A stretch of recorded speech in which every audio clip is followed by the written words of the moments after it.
Internet, and welcome to a slightly late Survivors Complex. Sorry for the delay. We had some technical issues, meaning that I am technologically illiterate and cursed and somehow bricked 2 monitors in the course of 20 minutes. So I think we're all right. We're somewhat limited in our operating capacity today, but we should be able to push through just fine. And afterwards, I might have lost a few years off my life, but we'll see. Otherwise, I don't think we have a lot of announcements. On Tuesday, we have our first session of the Cypher system. We're calling it Wonder World. And you guys are welcome to come out and view that. It's going to be starting at 7 o'clock Eastern time. And it's going to be fun. We're going to have, I think, Kyle, Alex, and Savannah are going to be there. And other Alex from Valinor is going to be there as well. That won't get confusing at all. No. But we should be having a lot of fun there. I've never run a Cypher System game, so see how it goes. Otherwise, hopefully have our tech issue solved by then too. Otherwise, I'm just going to be a mess. So I think we're just ready to get started. Don't want to delay any longer than we have to, and we'll do our rest of our announcement stuff after the game. Okay, so bringing us in for our recap. Last session that we met, the crew had made their way from the city of 10,000 Steps deep into the Graldarian wilds to aid the Tabaxi war clan in defending Demon's Breach, the mountainous divide between Tabaxi and Gnoll territory on the continent of Graldar. You all made your way to this city, or the ruins of the City of Glass, which stands resolute on the cliff sides that separate or create this Demon's Breach. As you arrived, the leader of the Tabaxi, a woman named Panther, had sort of given you your orders, and you had come up with a game plan, a strategy to, along with the help of the leader of the Tabaxi, of the Screeching Wind clan, which you were currently with, named Storm. Your group came up with a plan to divide and conquer the city, much in the same way that the Gnolls had previously. Your group was tasked with seeking out the Gnoll leader, Gorfang, and trying to incapacitate or kill the leader so that the rest of the Gnolls might disperse in fear. You made your way into the city, bypassing a lot of conflict along the way, and eventually making it to the ruins of the palace where Gorfang resided. You, upon making your way to this sort of fighting arena that seemed the Gnolls were using to slaughter and sacrifice a number of creatures, came face to face with Gorfang himself, and as well as a few hundred other Gnolls that surrounded to watch this battle. The conflict began, jumping down into this pit to fight Gorfang in combat. A number of you taking quite a serious amount of damage, some of you coming close to the brink of death, but however defeating Gorfang, at which point the Gnolls that stood ready for their chieftain's victory seemed to recede from and balk at the idea of fighting any further. They scattered as the sounds of the conflict drew closer between the Tabaxi that were fighting outside the city gates, and you were all left victorious in the center of the ruins of the palace, You were able to loot and gather any supplies from the bodies nearby and began to make your way back to the war front, seeing what remained of the Tabaxi warriors. And that's where we pick up today, with all of you having gathered your supplies, mended your wounds the best you could, looting some of Gorfang's treasures, and making your way outside of the palace and down the steps. And it's there that you see the approaching Tabaxi force, the few squads as they sort of convene in this central location in the city. You can hear the screeching and yelping of gnolls as they flee towards the perimeter of the ruins, and the sounds of their terror kind of fading as this happens. You see some familiar faces in the crowd. The Yuan Ti covered in blood. You see a few other, the soldiers that you kind of recognize as you've been traveling them for a while. You also see Barb and Panther and Storm kind of pushing their way to the front, as well as this kind of chaos gathers in the center of the square. Everyone looking around, sort of shocked at how easily the day might have been won. Storm comes closer to all of you as you descend down the steps, eyeing you all over, seeing your wounds, and says, I assume it worked. Gorfine's now a puddle. I don't think there's a better word. The gnolls began to run and shout in their language. I wasn't able to pick most of it up, but they sounded frightened. I took that as a good sign. We killed many as they fled, right, Panther? And Panther wipes off her blade, or her spear, and she says, stabbed a few in the back as they tried to get away, but I'm afraid too many of them survived. They'll be back before too long. It seems as the city is ours again. Good job, all of you.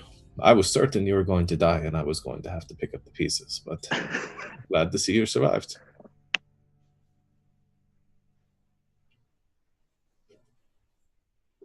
Now, since we have control of the city, how hard would it be to get 1,000 steps to try shore this place up a bit, make it more of a fortress again?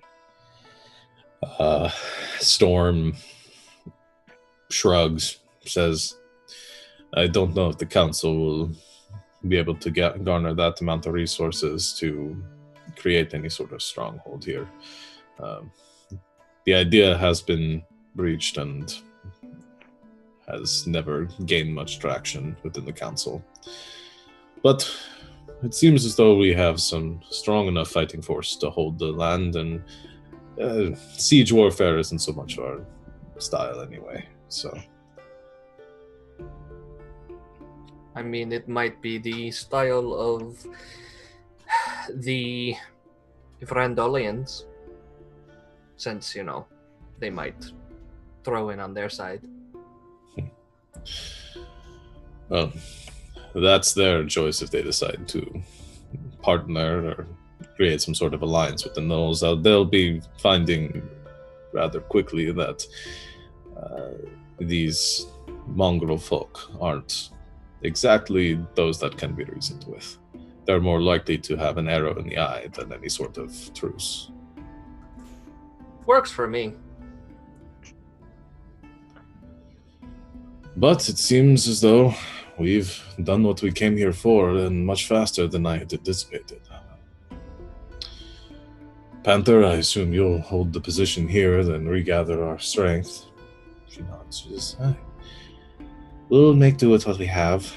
We'll get word to the rest of the clan and have more squads stationed here until we can rebuild and refortify. We should have a few weeks until the gnolls elect a new warlord and we begin this all again. Hopefully the next one won't be as smart. We'll see. Or they'll be smarter, but that's the risk we take every time we strike one of them down. That something worse will take their place. What can you do?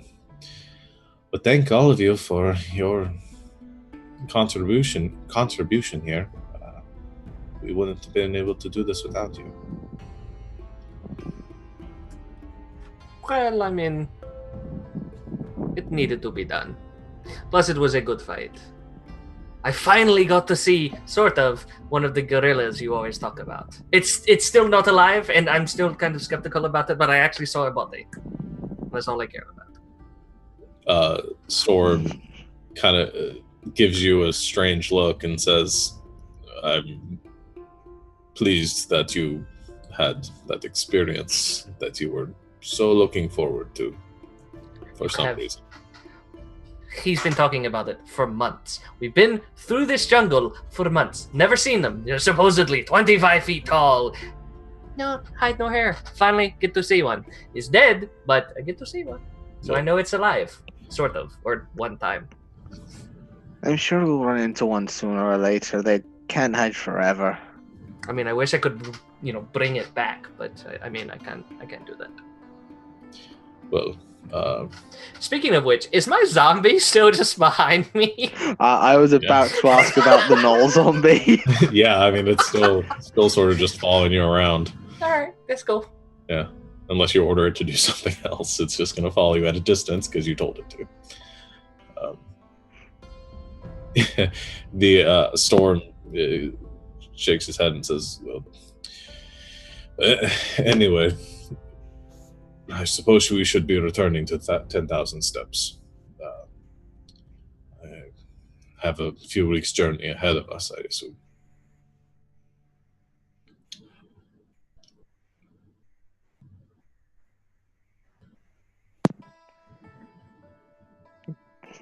Well, if there's nothing else to do here, I don't think there's anywhere nice to go look around or show people. Nothing in this area. Just more gnolls. So, target practice or back to the nice big comfy city? I'm kind of done with fighting for today. I need a bath. Am I just covered in gore? Yeah. I smashed that guy's head. It's coming back to me. Yeah. No, it's you turned him into paste. Mm-hmm. Yeah. There's a reason I described him as a puddle. Yeah. Yeah, you're Campbell's chunky chicken noodle soup at this point. Just covered. I think it'd be more like tomato, but okay. Yeah. So, he kind of turns to Din. Really, you of all people can't just create water out of nothing? Oh yeah. I mean, I could. After we had a long rest and I thought really hard about a different spell that I don't have prepared today. Right. I apologize. I don't know how you're spellcasting. I have limited spellcasting, so. Yeah, it's you just sort of pray on it and you're like, this is what I need today, and then you have it. It's so cool. It's pretty interesting. Seems like a lot of work. Yeah. Is the prince anywhere around? Yeah. Actually, as you say that, or sort of realize that he's not standing anywhere nearby. Your eye catches something. Your eye catches something in the sky as you see the kind of white-robed figure of the prince sort of gliding through the air. He's sort of been hovering up. You can see him as he surveys the area, looks down, seeing everyone else, and sort of glides down to them, or to all of you. As he lands on the ground, brushes himself off and says, glad to see that you all made it. You didn't run away. It's a good thing. No, I just stayed very high in the air and, well, pew pew. Well, we're glad you're all right. And I walk up to him and I act like I'm gonna give him a big hug. Please don't. These are new robes. I really don't wish to have to clean them again. Lou pushes her right into him. I grab him Yeah. And I pat him on the back. Please let go of me. Please let go of me. I let him go. All right. He pushes you away and looks down at his now sullied robes. I just imagine the UNT delegation just kind of flicking her tongue at you. Yeah, they're watching this all in sort of pleasant amusement. And he's looking down. He says, "Oh, well, thank you for that. Welcome to the club. You actually did something. You have the proof that you did something. First big battle. Congratulations." Thank you. Hey, just imagine if you were on the front lines, much worse. Fair enough. I mean, it points to Den. And even Den sort of pales in comparison to standing next to her, Barb, whose axe is sort of just dripping with just blood. I mean, her brown leather clothing and hair and red hair is just, I mean, it's all red at this point, just dripping with blood. You see some entrails just kind of dangling over one shoulder, and she's just sort of brushing it off. So basically like Carrie. Just Yeah, like Carrie. Yeah, exactly like Awesome. that. And she has kind of at her foot, she's dragging like the head of one of the gnolls that she killed as a trophy. And you can see that Panther is sort of watching and very impressed by it. It seems like she's been very impressed by this, whatever happened at the front lines. And the prince, now seeing all this, says, I suppose that we all should be getting back then. I'm ready for a bath, so back to 10,000 steps right now. as soon as he says that, he kind of, Lou has to just look at Den, look at him, look at Den, and just, nope, too easy. All right, so I have this look on my face like I have no idea what he means. I'll tell you later, maybe. He says, I can take a few of us. Obviously, he looks toward the rest of the taxi. Can't take everyone with me, but counselor, do you wish to travel with us back to the city? The rest of you, are you looking to leave immediately? Yeah. All right. Well, give me a second to get everything ready. And begins to prepare, and you hear kind of a from the fully carried figure of Barb, and she says, actually, I think I might stay here for a little while. Lou, I was going to talk to you a bit about this, but I was talking with Panther, and these people know how to fight, like, really fight. I think I could learn some stuff from them. Well, not that you can't, and looking at you, Dan, it's just different, you know? And they have a lot of stories here, and I think I could learn a lot if I stayed here for a little while, and, you know, we've been apart before, and we can meet up again. I know how to find you guys. Is that all right? Do you need me?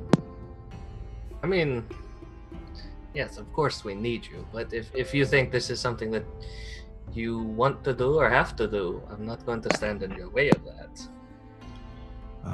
I'm having fun here, and I know that, Den, you gotta get to your place, and you guys are leaving, but I'm sure you'll be back. I mean, Star's gonna come back at some point, right? You live here, so.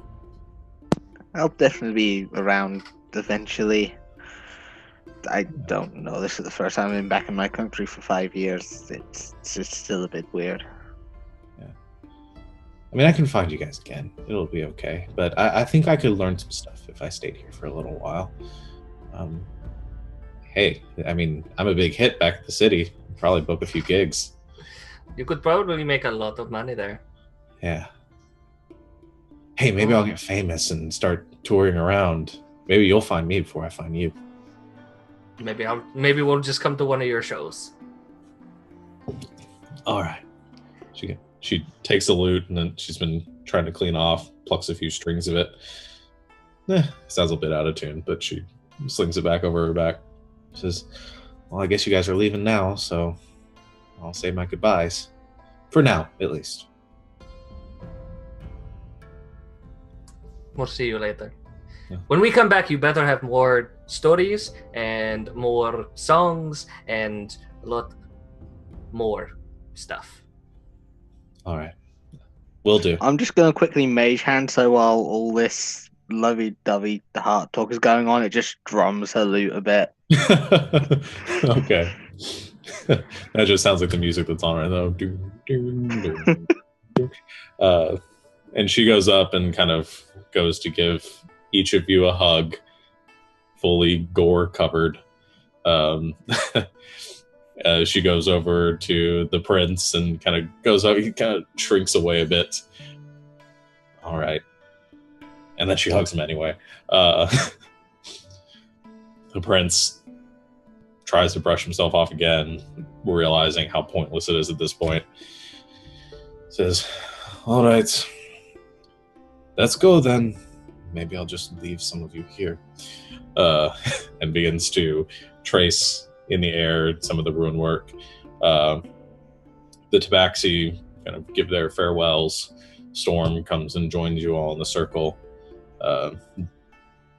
Barb goes to stand over near Panther and the rest of the war tribe.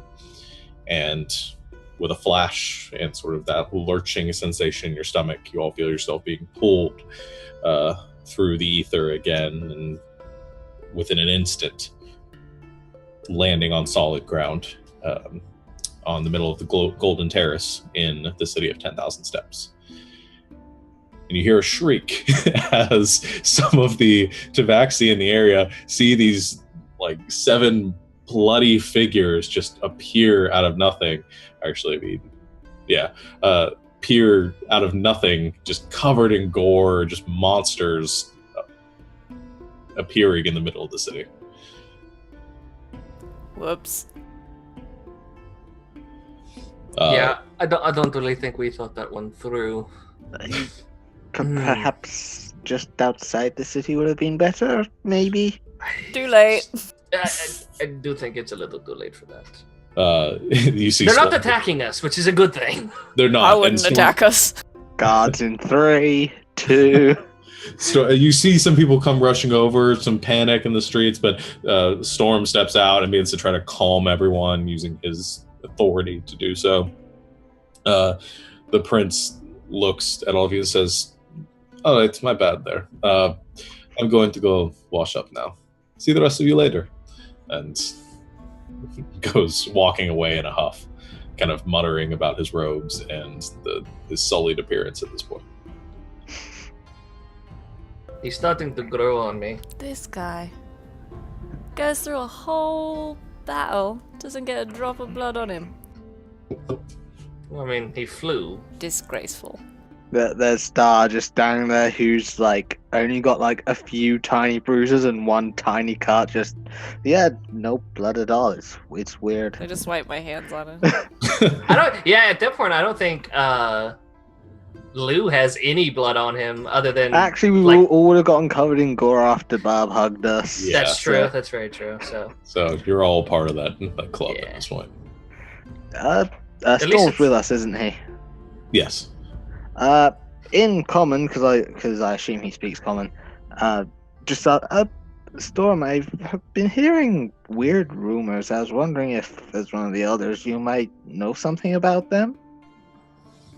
After calming down a kind of hysterical Tabaxi mother, kind of clutching one of her cub to her chest, after all of you appeared, he comforts her and turns back towards you and says, Rumors about what? Just something really small. I like when I go to some of the bars or taverns around the city, I keep hearing people mention Mark's Tabaxi.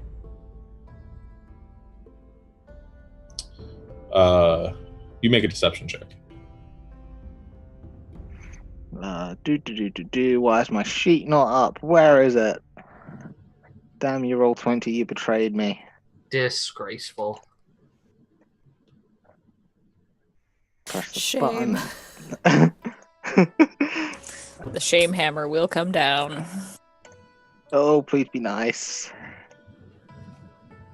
6. 6. He eyes you over.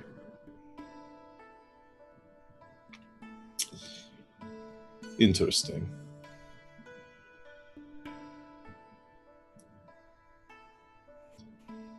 You should wash up.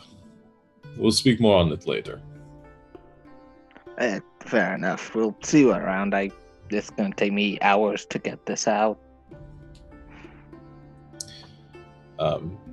He looks you over for a few seconds and then turns back towards the ziggurat and begins making his way inside.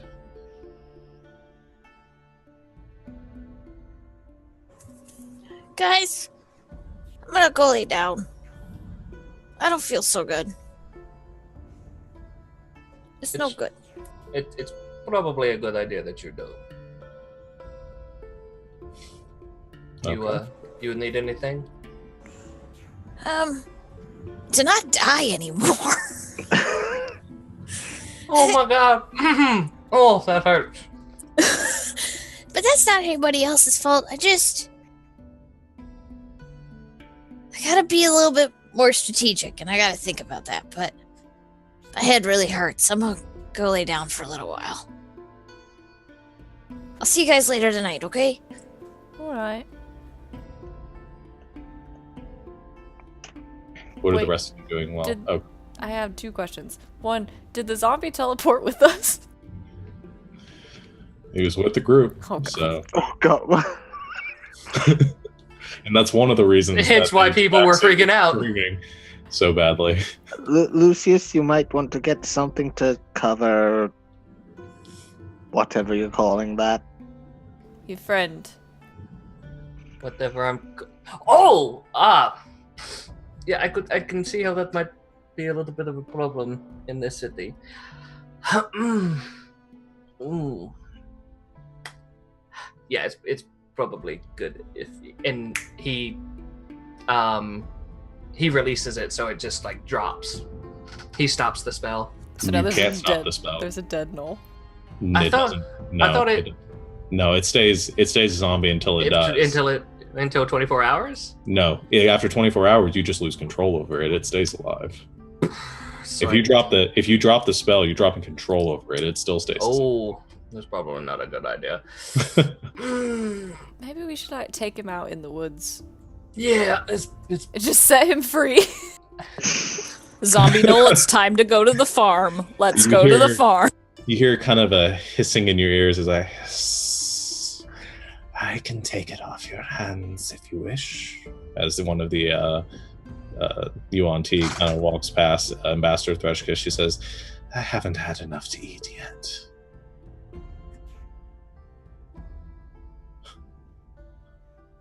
Hey,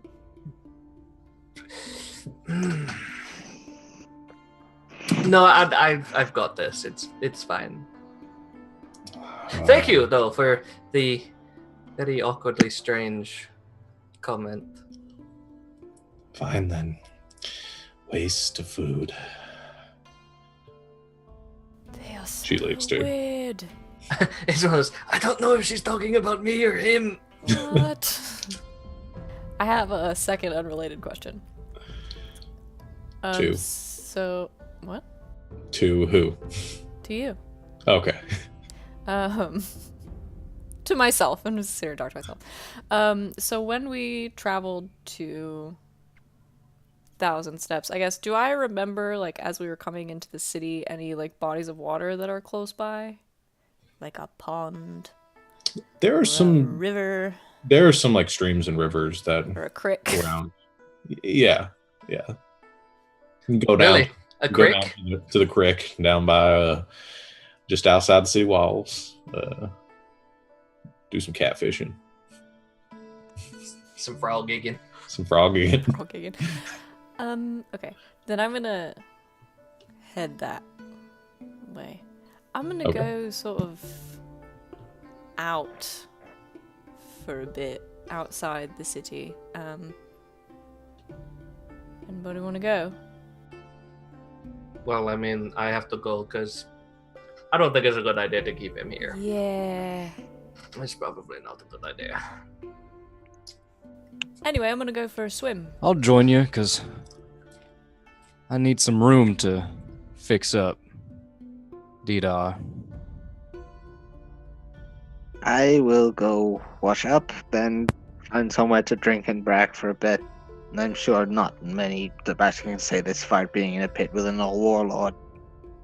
Fair enough. Right, well, we'll see you and Lil, I guess, later. Okay. So, I just lost all names in my head for a second there. Lucius, Sadel, and Den. The three of you head down with Didar and Zombie Gnoll into outside the city. Can There I are a put few- Zombie Gnoll on Didar? That's up to ask his Didar's- permission. That's up to Didar's master. Right?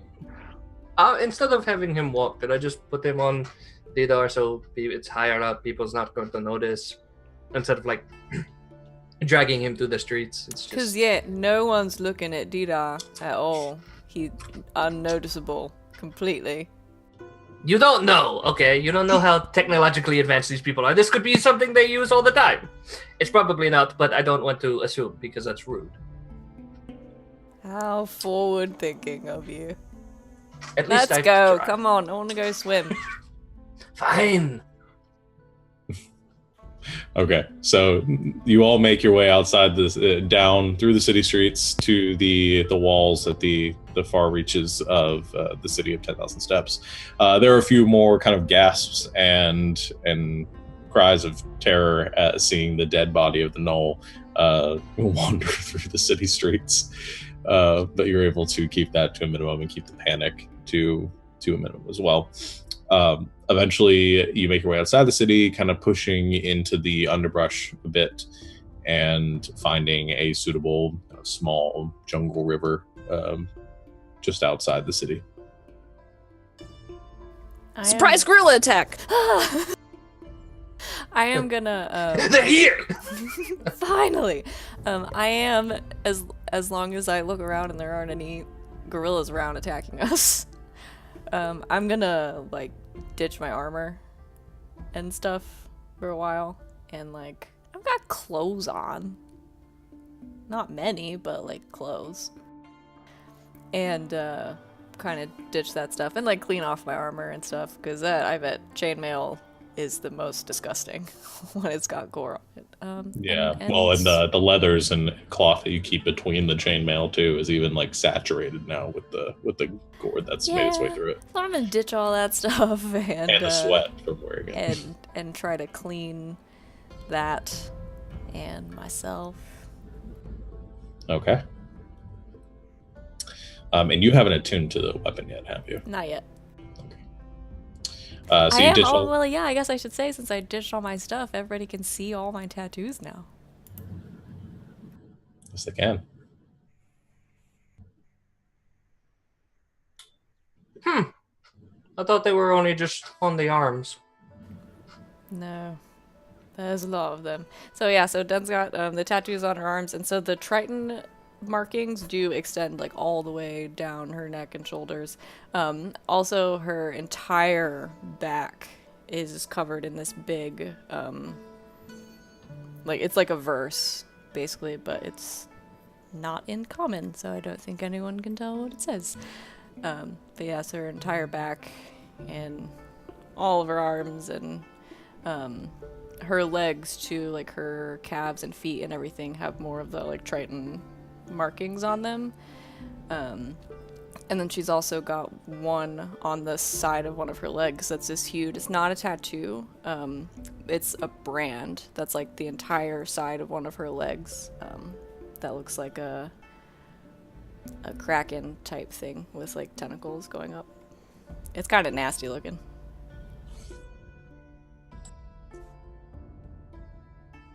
Lucius kind of stares for a little bit and then goes, "This is might be a little weird, but hold on," and just walks around her to like see all of it.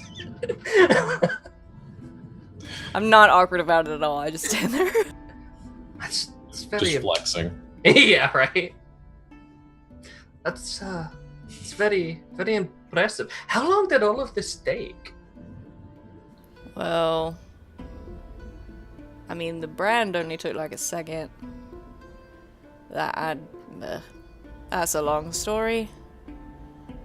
I mean, they're all probably long stories. I mean, I think the one Unless it says, like, you know, special combination 5 or something. no, the one on my back took the longest. It's like my entire back. So, but yeah, I mean, a long time. That one took a couple of days. I don't read the language. What does it say? Oh, it's in my mother language, I guess you would say. It's basically a prayer to my god that's like sort of the tenets that we keep. It's all about like standing as a shield for our brothers and being the protectors and, you know, living in the eye of the storm and stuff like that. Dramatic things. Very you. Yeah. They're impressive. Thanks. Everyone should go get clean now because, ew. I So you gotta all- swim. Yeah, so you all clean yourselves off the best you can, jumping or using water from the river to clean all the blood and stuff off. And then Dylan or Sato, you're gonna begin to work on preparing Dieter. I just have this scene in my head of Lucius like taking off armor and then handing it to the gnoll. Hold this and clean it. Hold this too. And this too. It's just a coat rack standing there at this point. Okay. Can I, once we're all like clean and sort of done swimming and stuff, I'm just getting myself together. So, what are we doing with your friend there? You know, I hadn't really thought of it that far. Actually, I did think of it that far. I thought I could, you know, stop, but that didn't seem to work when I tried it. So, I don't think it's a good idea for him to go back into the city. I mean, gnoll, zombie. Put those two together, it's not a good thing. Yeah. I could maybe keep him outside the city, but at the same time, don't really feel like it would be a good thing. So do you just like... Can you just like control him forever? I have to concentrate, at least from what I'm kind of experimenting with. Yes, forever, but once per day I need to actually concentrate and make sure it stays under control. It's a simple process. It takes no time at all, but Follow-up question. Hmm. So you can just do that to people? If they die, you just make them well, like that? it's I'm still learning how to do it. I tried to do it with a sparrow when I first learned that, you know, I had the power. It didn't work at all. I think it has to be people, for lack of a better term. But yeah, I can. I wouldn't do it to like anyone that I know, unless they're okay with it, because that would be kind of rude. But I highly doubt anyone would be okay with it.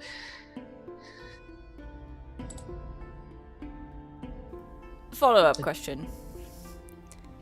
Number 2. Yeah. So is he that thing? Is he like the same now that he was when he was alive? Because No. these are like demon thingies. You want to rephrase that, please? Like, they're like demons, sort of. So like, no. I mean, like, we watched. You're like a person. You didn't just like crawl out of the hells and come up here. Oh, well. And you're not going around like murdering people and stuff. That you know of. So that I know of.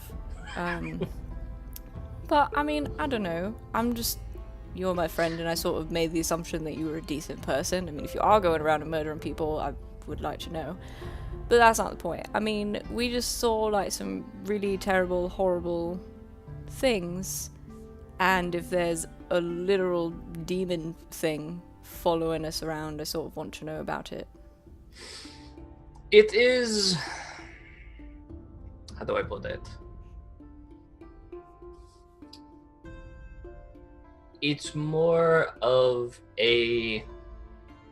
And I'm going to use the definition in the spell. It's more of a mimicry of life, not life itself. It is alive in the sense that you can see it and it can do certain things, but without guidance or without being told what to do, and with a little bit of power, it basically does nothing until it stops. If I told it to stay here, it would stay here until it was destroyed. Or until I stopped concentrating on it and then it did what it wanted, I guess. I don't know. I don't want to get to that point. So it can do what it wants, though. Base instinct what it wants. Which Or at is least- like to murder least- things. That's what I assume. I don't know. This is the first time I've done it. Yeah, see, that's what scares me. Listen, alright. I'm sorry I screamed at you about it earlier. I was really sort of amped up in that moment. Really? The whole calling Yeah. of the lightning bolt and turning someone into a puddle of, well, tomato soup. You get a little, you know, Yeah. I blood know. starts pumping. So I'm sorry I yelled at you. I've been in war. I've heard worse. Yeah, so I'm sorry I yelled. Sort of. No, you're not. It's perfectly fine.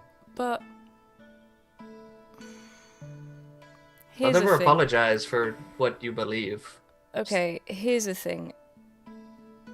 Look, it's okay. It's undead. Fine. Right.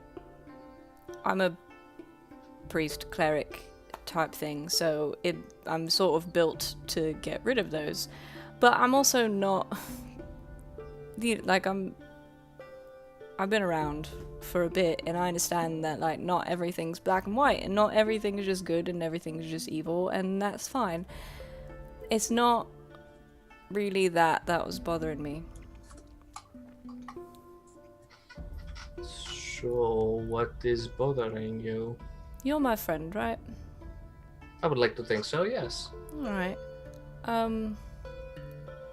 Last time we trusted a sort of creepy thing that was following you around that you said was your friend and would do your bidding.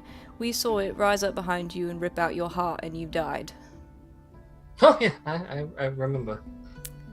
So I'm a little wary of you just making more friends, I guess. And so I got sort of freaked out.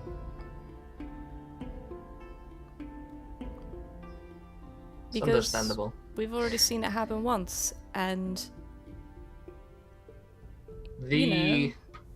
No, I understand what you're saying.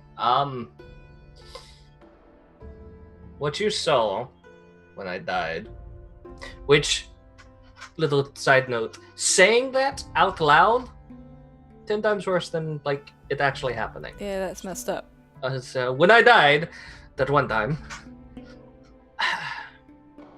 I don't actually think that was it's very difficult to explain what it is. It's a part of me. It's part of my power. It's part of my magic, what I can do. I don't think that was me. I think that was something else that has kind of been with me for all of my life. All of my life. There's a lot about it that I don't understand. I'm trying to understand it, but being that it only happens in my family once every handful of generations, it's hard to know what it is. Well, your family sounds more interesting than mine. Not so much. I just really didn't want to see you like raise up something else from the ground and then have it turn around and like, you know, rip your throat out or something. So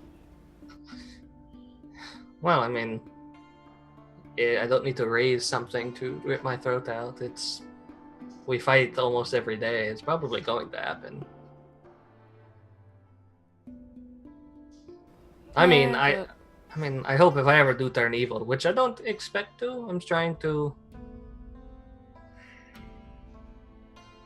I've done some pretty bad things in my time. I'm trying not to. I'm trying to atone for all of that. But if I do something happens and I do finally just snap, at least, I think I would want someone to get rid of me, I guess. But I'm not planning on it. I'm not planning on that to happen. And I would never do that to anyone that I know. I'm still learning about it myself. I don't know if this would be the first and only time I do it, or if it's one of many. I mean, I don't have a new, shiny new weapon that you have. I have to figure out a way to protect myself. This is one of them. you got me. Yeah, but you're not always going to be around. You never know. I live longer than you. Well, I mean, yes, you live longer than me, but Maybe. people are always going to go after you. You're the most, at this point, you're the most powerful one in the group when it comes to like brute strength. We all have very powerful things we can do, and we're learning every day. But at the end of it, I'm pretty squishy, as you know. You can tell by the prints. We at least aren't the most hardy of people. He is squishy. Yes, it's kind of funny. I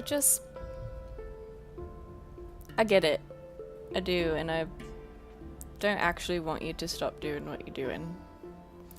No, I'm not going to. I just think maybe for like my sake and maybe a bit for Lil, because I think she might be more upset than she lets on. Just maybe some warning if you're gonna be like making zombies and stuff. I mean, heat of the moment, blood pumping. I had to try it. But the next time I will let people know. I think I can do more, actually, but I don't want to do it now. It's probably not a good idea. Alright. I hate talking. Let's go get something to drink. Yes, please, God, all of this talking. Let's So go. weird. It is weird. You know, you never like people. Well, they don't understand the whole thing of silence. It's perfect. I don't understand. As Saddle has just sat here the entire time working on his dinosaur, this conversation.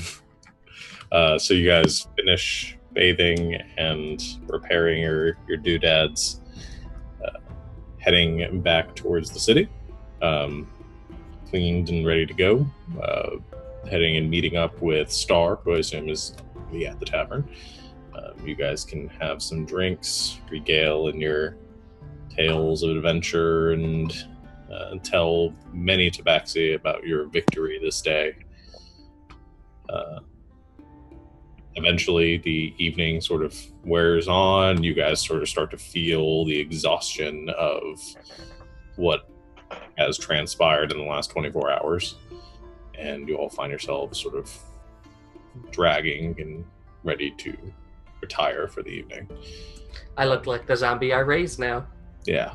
And are you keeping the zombie with you? I mean, I have to. If I leave him anywhere, I don't know what's going to happen. All right. Like, is there any way, like, I know it's going to be really weird, but, like, is there any way to, like, disguise him or something? Like, throw a cloak over him, something? Sure, you could do that. Like, you could put your cloak on him if you wanted to. I mean, I wish Star was here so I could be like, turn him invisible, please, but Star's not here.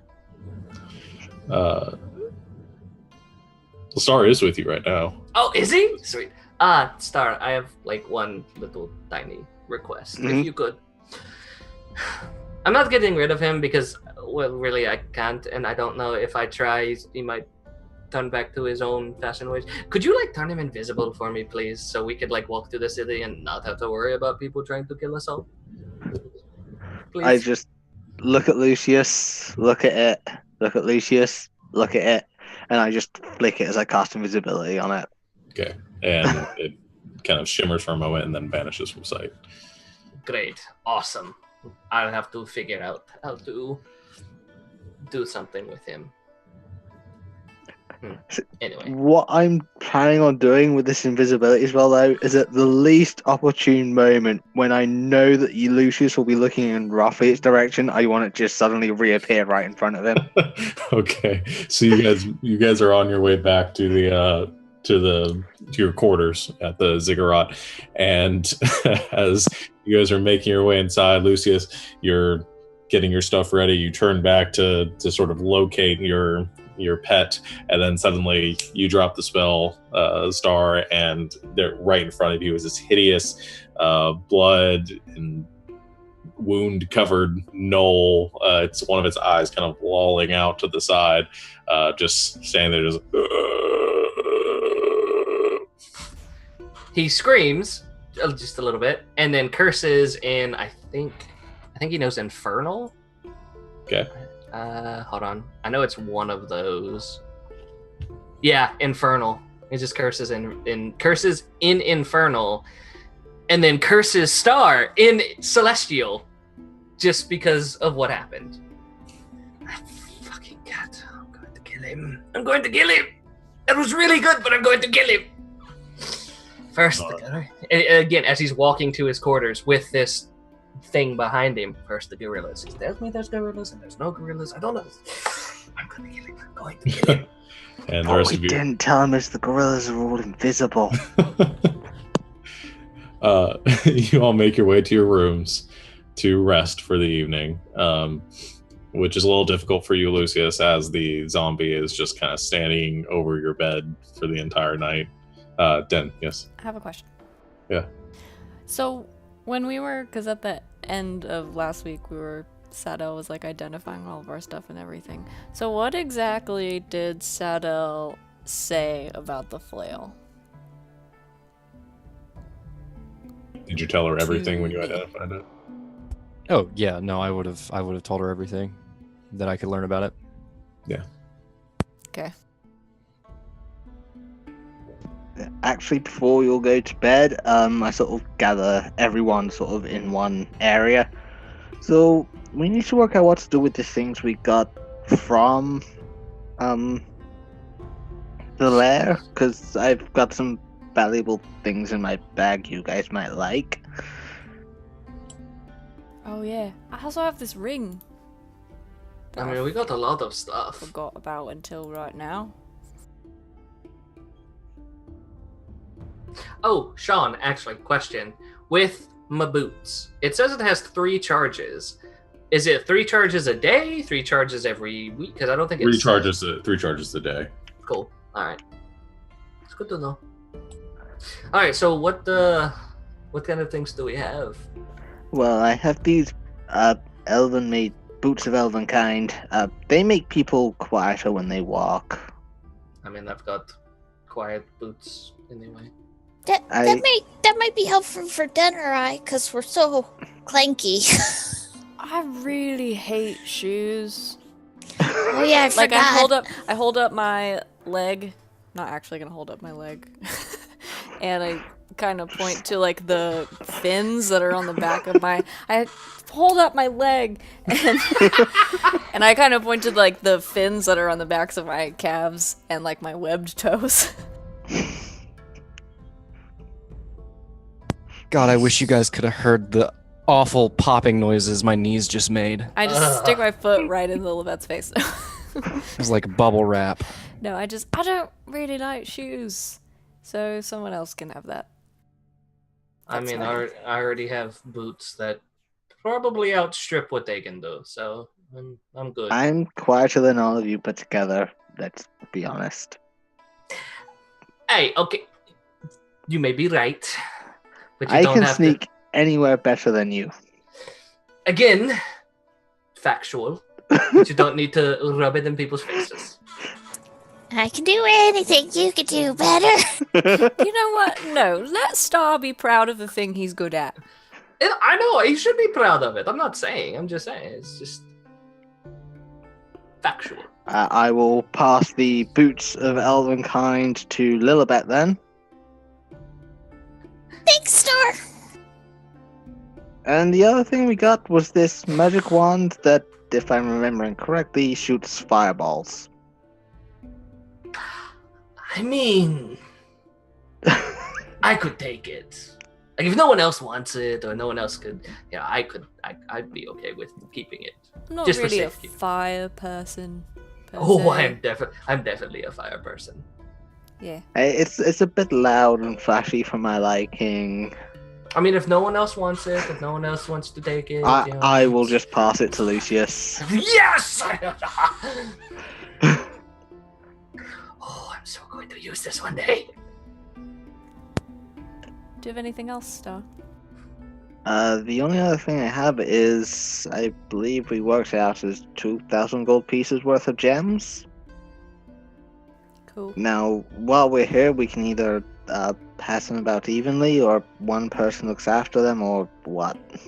Well, I do actually have a thought, because now I have the ability to cast this great spell that can potentially bring people back to life if they die, and while... Wait, do you mean actually back to life, or Yes, more like rotten real... corpse stuff? No, Oh. real life. Like, they come back the same He's as they real? were before. He's not really alive, though. He's kind of breathing. Listen, can he not sit next to me? I mean, if you don't want him sitting I next to don't you. really. He kind of smells. I was wondering what the decay smell was. Anyway, so no, it's like bring people really back to life, not like undead and stuff like that. But it's expensive. How expensive are we Like talking? diamonds expensive. So we should probably keep those in reserve, So just I in was case thinking, you know, maybe someone dies. we hold on to the gems, or at least some of them, just in case, because it's sort of a time-sensitive thing. Like it has to happen right away. So yeah, I mean- just throwing if that out that's there. the case, do you want to look after the gems then? If you're the one that needs them for the spells, Sure, yeah. It's probably a good idea. Alright. It should be easy enough to find another barter out in the wilds. I can take anyone else if they want sometime soon. Alright. I'll just hand 2,000 gold pieces worth of gems to Den. It's like there are some really pretty ones I just sort of look at quickly. I was like, ooh, before passing them over, but Okay. So you guys divide up your loot and gem that den you're holding on to the gems. Yay. And I'll say for the purpose of this too, because it's not just 2,000 gold in diamonds, that there are 2 diamonds within that encompass about 600 gold pieces worth of the value of that. So essentially you have 1,400 gold worth of gems and doodads and stuff, and then 2 diamonds worth 600 Cool. total. I also have this ring that I found. Ring of protection. Well, I mean, I'm not the most armored of anyone. But if anyone else needs it more than I do, I don't really get hit all that often. But when people do swing at me, well, they hit. Well, I tend to avoid being in front of things, but when I'm stabbing things in the kidneys or back of the knee or whatever I can reach, things tend to get annoyed with me. As you would if you were being stabbed in the kidney. Yeah, I would. So, I mean, you want can. it? Yeah, you probably need it more than I do. Alright, I'll give the ring to Star. Can have that. And the flail. I highly doubt you're going to give that away. Nope. Nope. Are you sure? Because I could really use it, with all the I want close to quarters see. combat Okay, I'm in. here we go. I hand over the flail to Sadell. I want to see you swing it. He backs up. Lucius backs up. Swing it at the zombie. Okay. Swing it at me. I'll hold up my shield and I'll say, go swing at me. Oh god. Okay, yep, I'll swing the flail. Okay. Just roll. Are you proficient in martial weapons?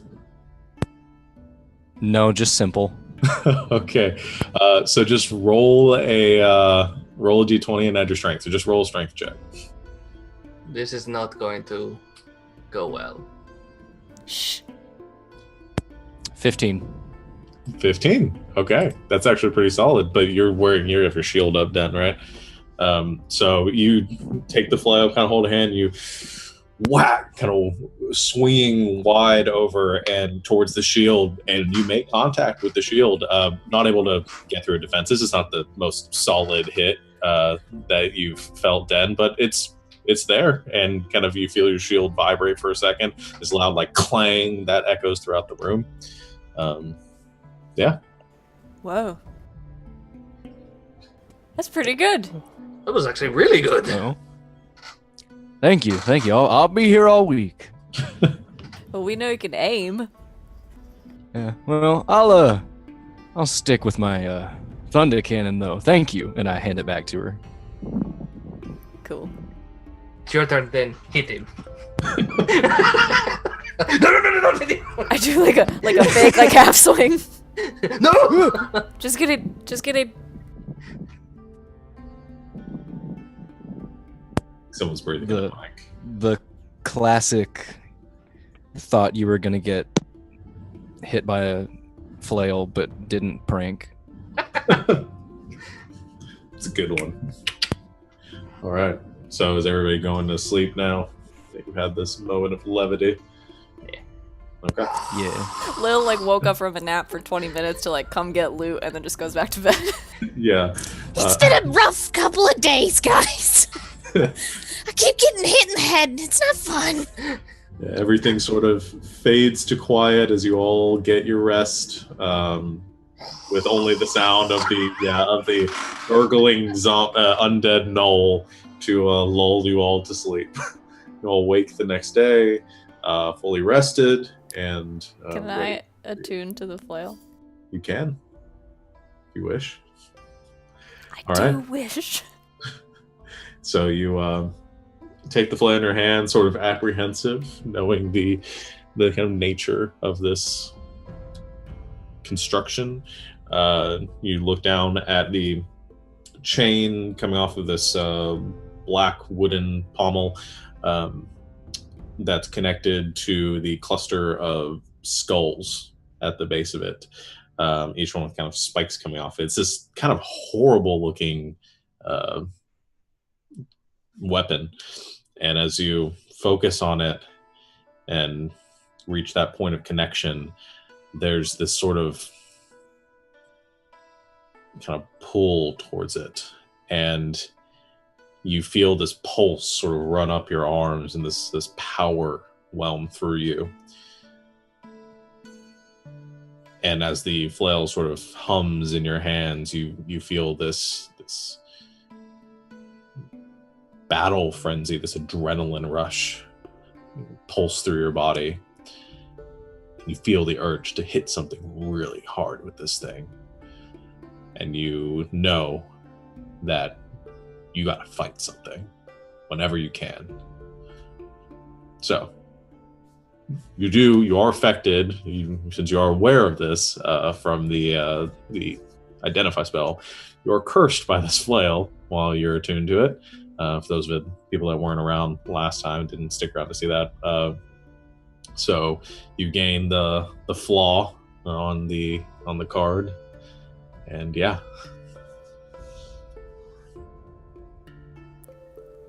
Sweet. Okay. Savannah is so happy right now. It's so sick. Yeah, and just for clarification too, the curse remains even when you are not attuned to it. So if you drop attunement to do anything else, that's gonna stay. Okay. All right. I sling it over my back with my shield. Let's go. As we wake up and Din is off doing, well, everyone is off doing her own thing. Lucius looks around, kind of looks at everyone and goes, all right, well, this might be weird. And then uses one charge of his boots to see what it does. Okay. So you you focus, tapping your boot on the ground. As you do, you see everything around you, so like the coloration around you shifts. Everything grows kind of light, or this black and blue almost. Everything kind of has this blue ethereal shade. It kind of like Frodo in Lord of the Rings, kind of putting on the ring, entering the wraith dimension. You sort of have that view. Everything kind of looks smoky and ethereal around you. Is there a big eye behind me? There isn't, no. Luckily. But everything shifts, and the rest of you, are you doing this by yourself? Yo, yeah. Okay, so yeah, everything is just sort of blue and kind of glowing around you. Can I like walk over to like a chair and try to like pick it up, see if I can like interact with anything? You go over to place your hands on the chair, and they just pass through them. And within a few seconds, after about 6 seconds or so, it fades. That's going to be interesting. Okay. And then he just walks out into the other room. All right. Good morning. Hello. Oh god, you have the flail. That's going to be... You're going to be even more scary than you already are. Yeah, she's standing there, and she has the flail on her belt, and the 3 skulls are just kind of clanking against each other at the end of the chains, which are rattling ominously. Yeah, lightning from the sky, flail of death, tattoos.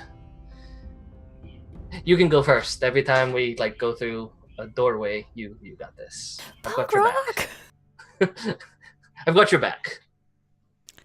So, should we talk about like what we're gonna do now? It's probably a good idea. Well, are we going to your hometown or Watertown or whatever it is? You mean Yes. the pirate city? It's called Watertown, where I'm from. If I Yes. remembered correctly, the people are coming to close the portal. Yeah, but then we're going to Pirate City. but then they we're said going that to it your would be. home. Well, they said it would be weeks before they got there. Yeah, it's gonna be a while. And I mean, the thing about it is that they don't really need us to do that. They're sort of really cool and strong. And if we were like, yeah, we're gonna help, they would be like, ha! And laugh. But so, they don't need us to do that. So then I guess my question is, shall we just go? Well, I guess Well- we've got to like get a ship, which I have some thoughts about. Are you going to steal one? No, I was just gonna Damn it, I wanted to steal a ship.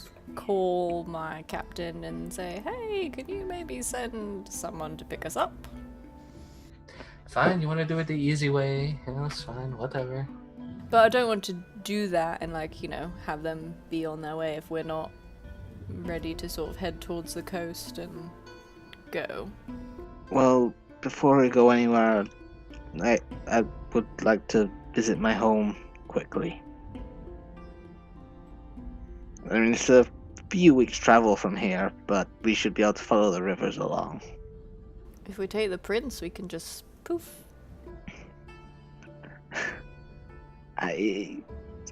Given some people's attitudes, that's not the best idea.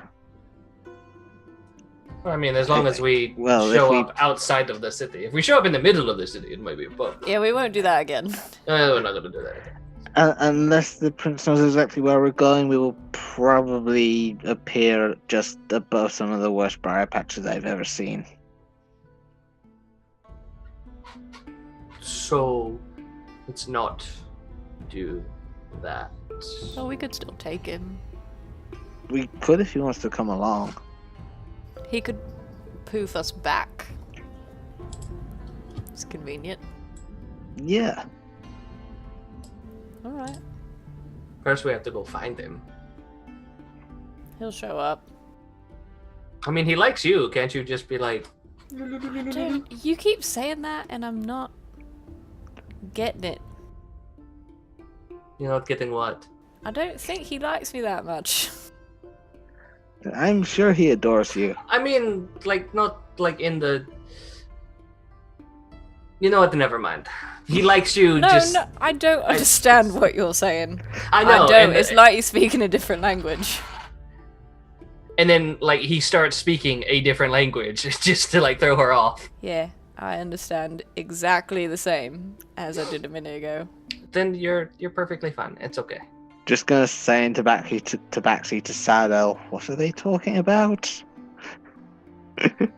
He's going to say back in broken Tabaxi, I understand you. I start speaking in Tabaxi as fast as I possibly can while talking to Sadel. I have the... And I just stand there and just...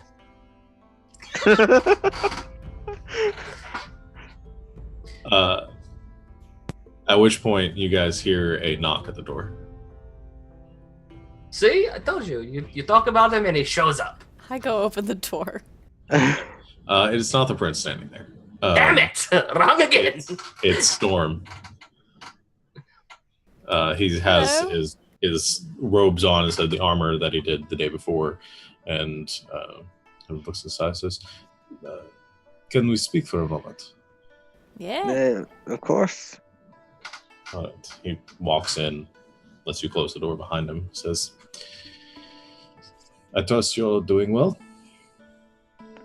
We had a rather lovely day of relaxation, rest, recuperation. I'm glad to hear it. I'm here to inform you of some troubling news that hasn't quite made its way to everyone yet. It appears that there's been a bit of a disruption within the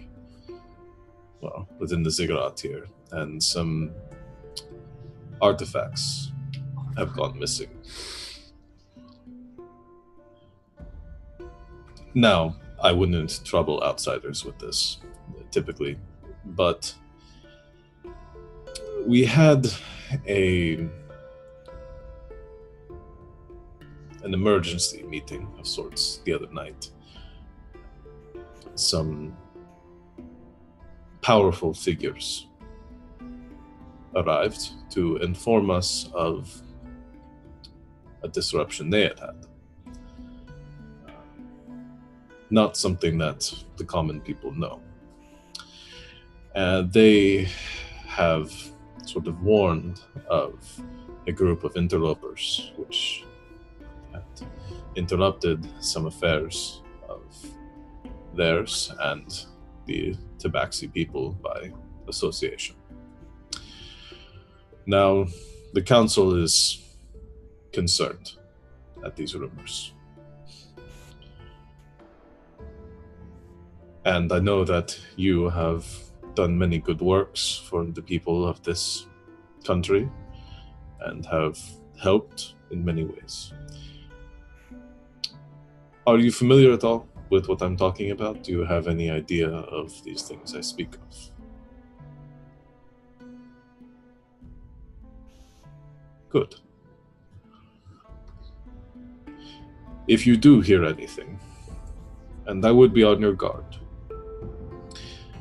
it's going to be difficult in the coming weeks for outsiders to be trusted within these borders. There may be some investigations. There may be some suspicions. From the description of those that were involved in the incident given by the messengers, it seems as though the people involved were outsiders, described as one of demonic bloodline, one of blue skin, another that was small, childlike stature, another that appeared to be elven, and one of our own, as well as one that wielded a strange weapon, strings and some sort of axe. Now, I don't know who these people might be, and the council is being coerced into beginning an investigation soon. If we do not bring these outsiders to them, to these individuals that have sought justice for what has been done, unfortunate things may befall our city. So if I were to be speaking with those people and understanding what they have done for us, and perhaps understanding after taking what they have taken of the situation we may be in,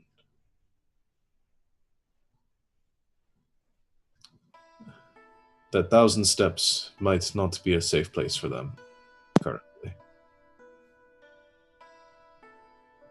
Can I inside check this guy? Sure.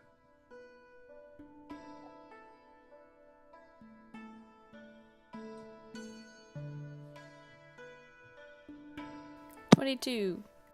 Okay. I nat 20 with a 25. Okay. Normally you have to ask before you roll it, but I'll do Oh, it after that. Sorry. I was like, me too.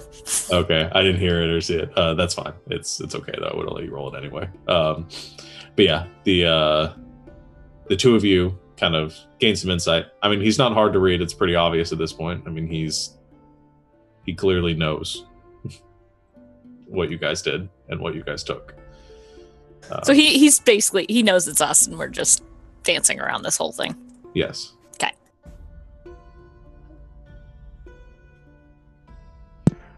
But he seems genuine in his. Oh, sorry. He seems genuine in his intent that he's trying to help. So what you're saying is, if we know who these people are, we might want to let them know that the city itself might not be safe for them to come back. Perhaps that would be good to tell them. I mean, this group, the ones that hold such power here, they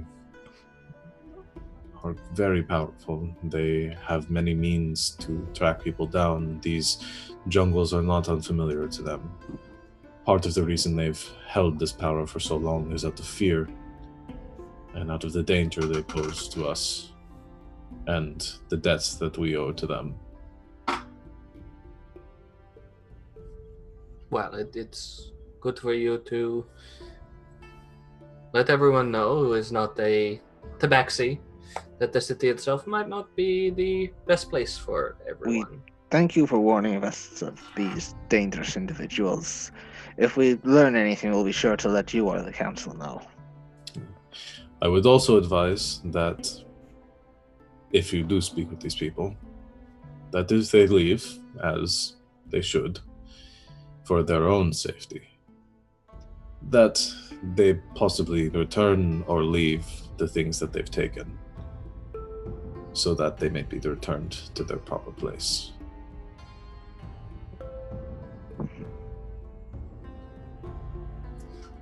Well, if we hear anything about it, we'll let the council know. And Star, is it? Yes? Yes. You asked about the marked tabaxi of these rumors. I cannot speak to such things directly. I don't know what these rumors are, or if they are true. But I would tell you that we of the council, and those that have been granted this authority by the tribes we represent, make choices that we do and uphold the traditions that we have for the good of the many, even if it means endangering or sacrificing the few. And it is not a decision that we make lightly, or that any person in a position of power makes lightly. But sometimes you have no other option.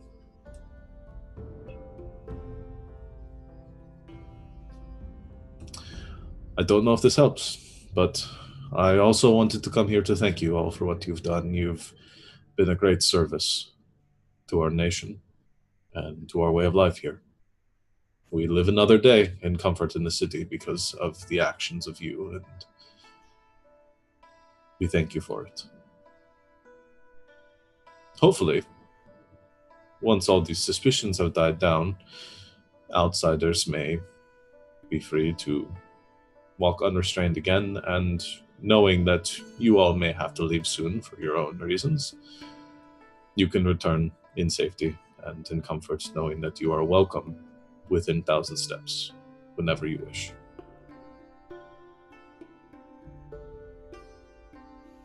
Your time. Thank you for your time, Storm. It was great to see you again. You as well. I'll leave you all to it then. Thank you for your time. Then he leaves the room.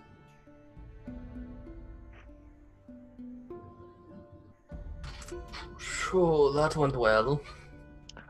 I was kind of half expecting assassins to come. It's not important. Anyway, we need to. As I said, I quite like to visit my home village before we actually leave Graldar. So if there's anything we may need to take care of, we may need to discuss where we want to go or what we want to do with some things. I'm sure we might need to go get some supplies for our journey. You never know where we might have to go in the city. I mean, city itself is maybe lost some of its charm. We have not yet seen the country as a whole. I think it's time to explore a little bit. I believe the word I'm looking for is rural. I don't think you've seen rural life in Graldar yet. No. But if it is anything like you yourself and the people of the city, it should be fun. We should probably get going soon, though. I'm gonna go ahead and sort of contact my captain and just see if maybe they can start sending a ship our way. Because we sort of pissed off the people that brought us here, and I don't really know how else we're gonna leave. Okay, so you're sending one to your captain. Captain, my captain. Okay. And while she's doing that, and while we still have some time, I would like to write a letter back home. Okay. For my wife. Are you just beginning? So you're beginning to write the letter so that the next place you have to deliver it, you can leave it there Because you can't. Yeah. There isn't exactly like a postal service here, but Mhm. yeah. Okay. Yeah, That's just fine. to go ahead and write it so that way the next chance I get to send it, I can. Sounds good. Makes sense. She probably wants to hear from you. Yeah. Den, what exactly are you saying in your message? Help Please. us! Help! I'll do sending spell to the big boss, I guess, to Captain Windwalker, and just say, it's fish, still alive, lots has happened. Please, if you can, send someone to pick me up in Graldar. Don't have a way off this rock. Need to go to Port Onrix.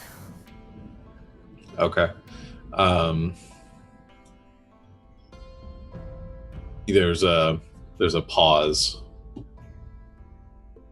and you hear the voice in return. Trying to do this in 25 words. No. Who? New phone, who dis? She responds, glad you're alive. Wasn't sure what happened.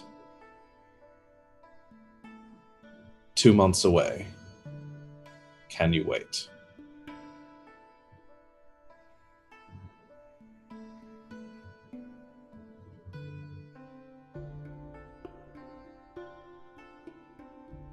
Two months. Does she repeat the message to any of us, or? Did I have any more words? Probably. Yeah, you did. You had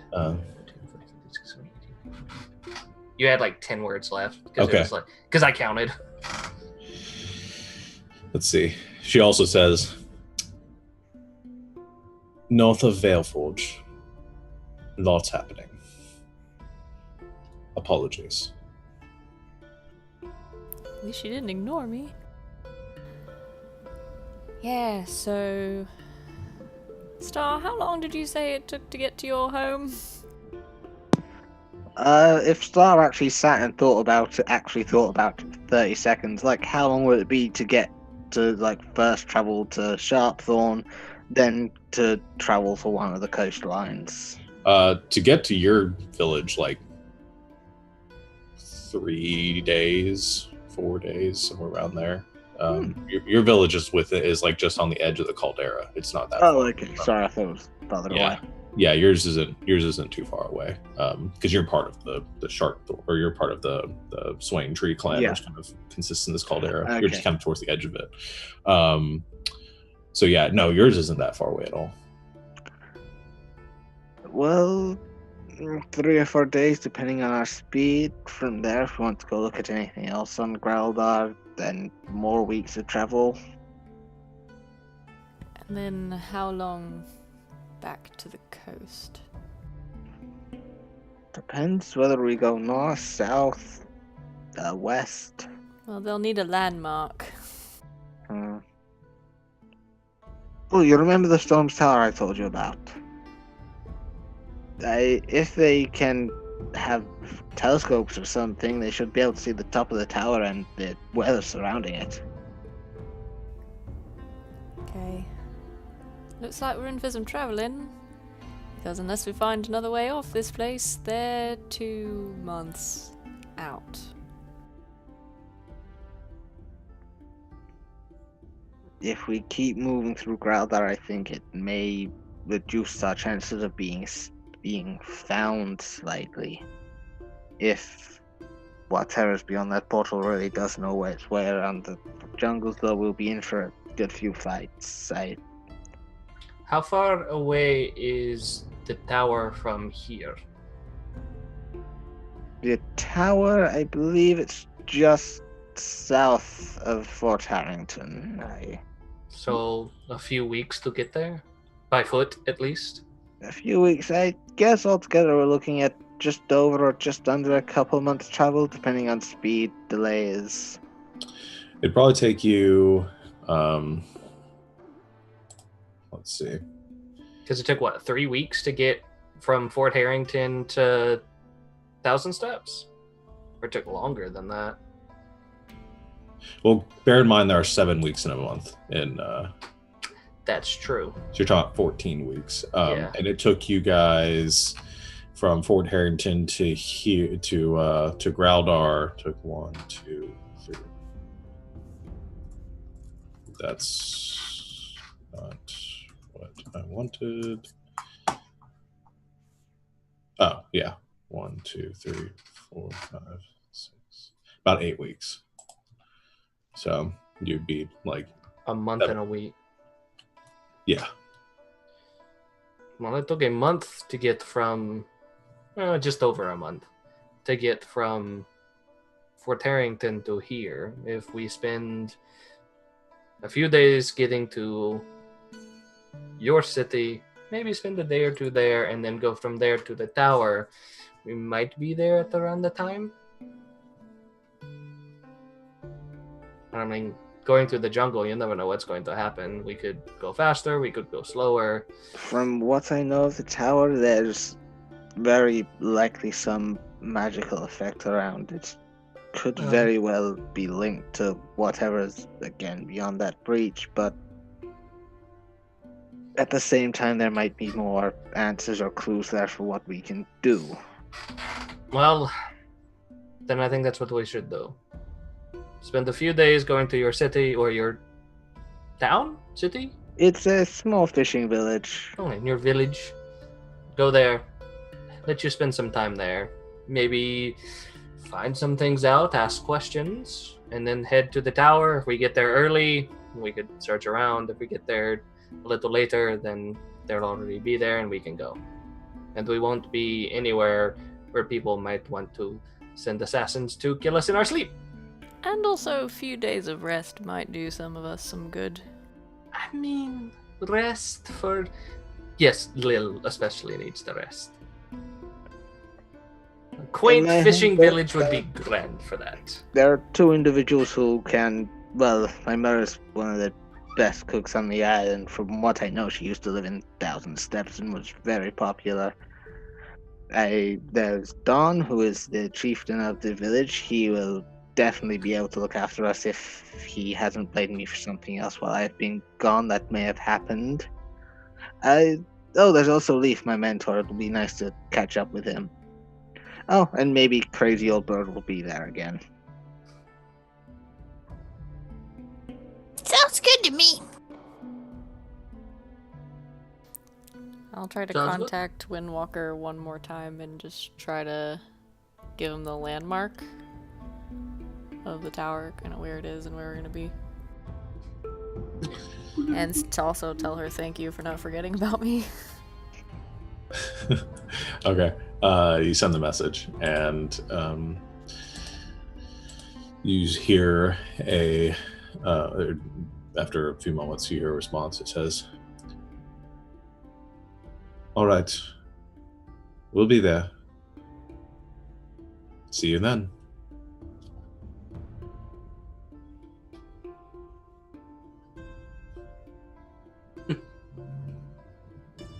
Okay. Okay, thanks, bye. That's pretty much what that was. That's how she is. So, 2 questions, guys.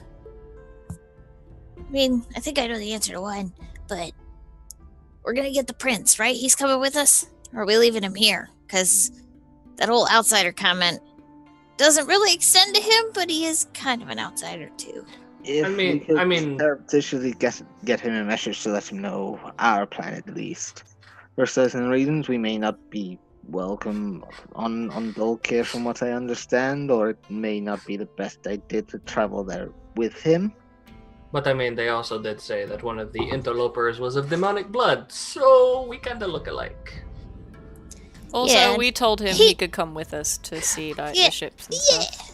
Yeah. He sounded really excited about the pirate city. If we leave him and go to the pirate city, he's probably going to kill us all. The full wrath of the Ondake army falls down on our heads. Yeah, exactly.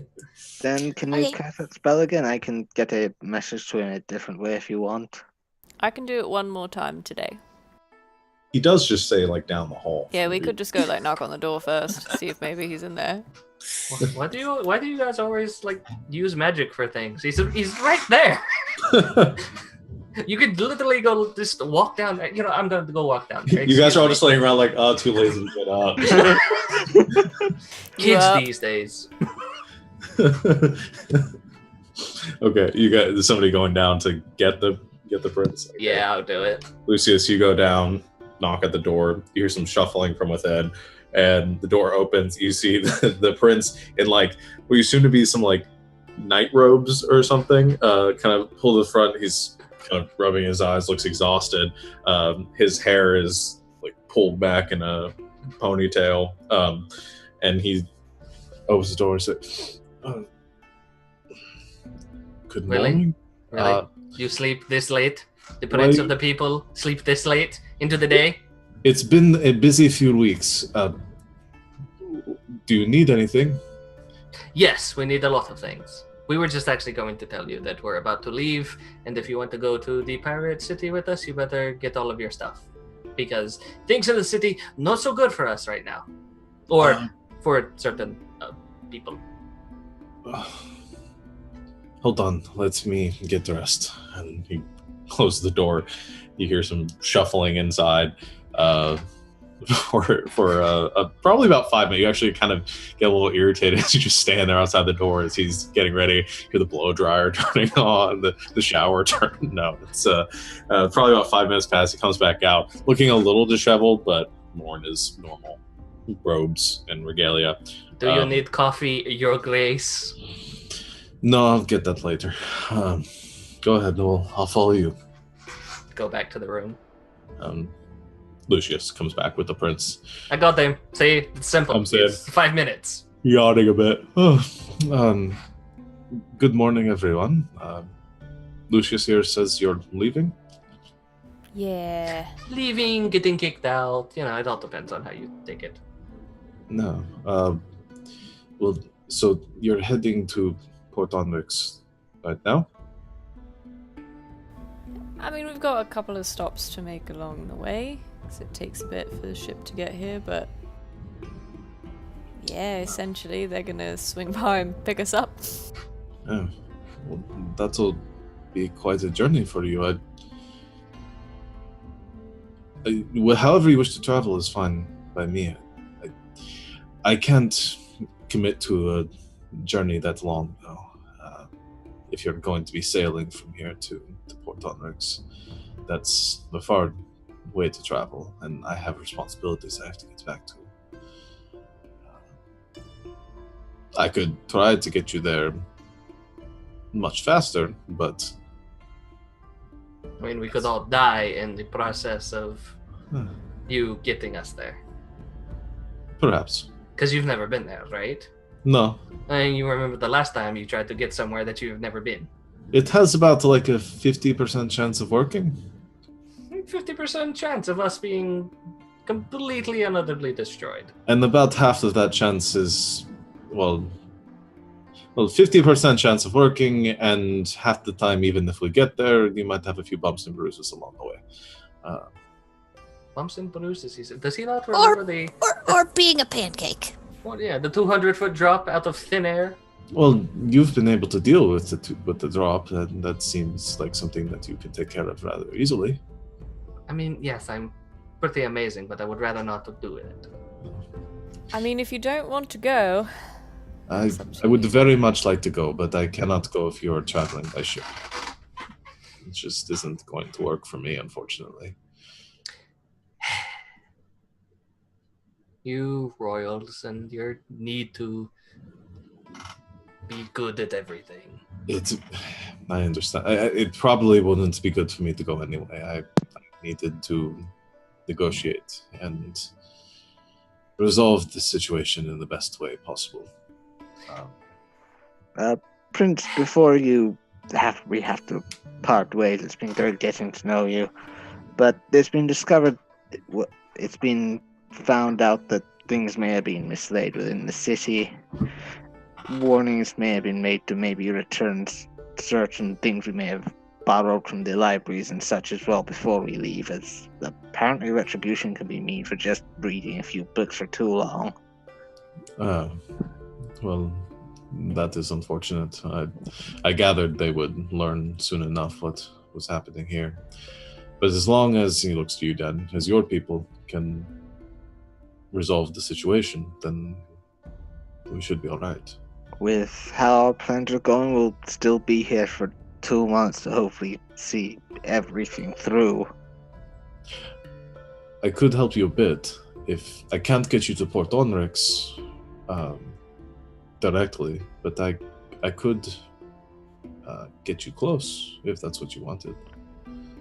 We have plans to travel on, still on Graldar to get to somewhere I'd quite like to visit myself quickly, and the summer we'll hope to be safe and be able to get on our ship without issue. All right, then. That is your choice.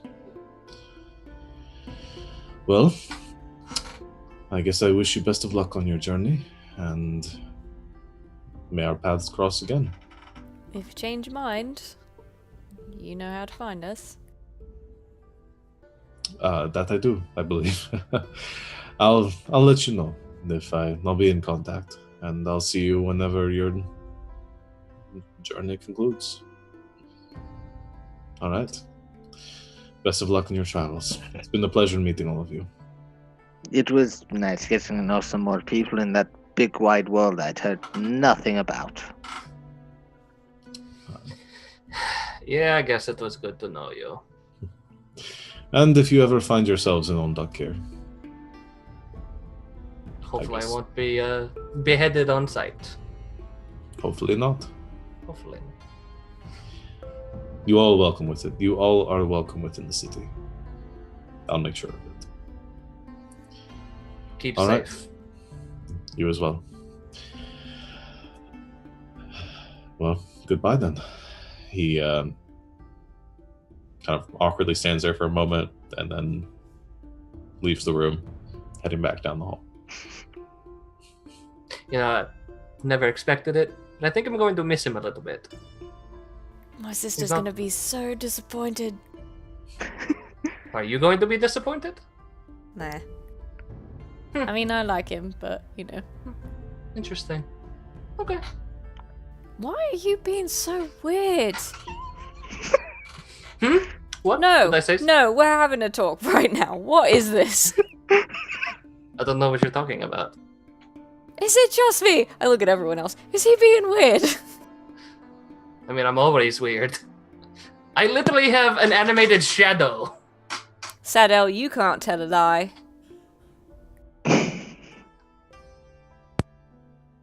Sure I can. No. What is happening? Well, I think he's implying that, you and the prince are in cahoots with each other. Is that Elvish? You found me out. My dastardly plan has been found out. I don't understand what that Well, means.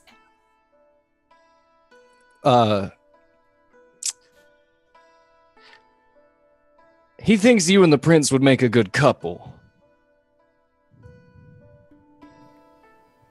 Oh. I mean, not a good couple in that way. I'm just saying that. Or maybe perhaps that you like each other. Why would you say it like that? That is creepier than anything you've ever said. Yeah. Not really my type. You can't really tell a lie, can you? You could have. I told It would have been completely simple for you to just be like, I have no idea what he's talking about. You can't. You literally can't do it. Yeah, no, Prince, not my type. Why? Oh. Why can you not? Are you just like really bad at it, or is it like an actual you cannot do it? I've just always been really bad at it. He's It's too good to know. nice. So, Sada, and the thoughts of us getting out and getting our new adventure pretty quickly, as I'm sure everyone's very eager to do, perhaps we should think about ensuring all our business in the city is concluded. Yes. Who has business in the city? Mister, I cannot tell a lie. Do you have business in the city? Well, does anyone have anything they think we should definitely return to where it should be, make sure things are on their shelves properly? Well, I mean, we should definitely clean up the place before we leave. I think we need to return what we checked out of the super secret library. You guys are really bad at this. Couldn't we just like leave him somewhere?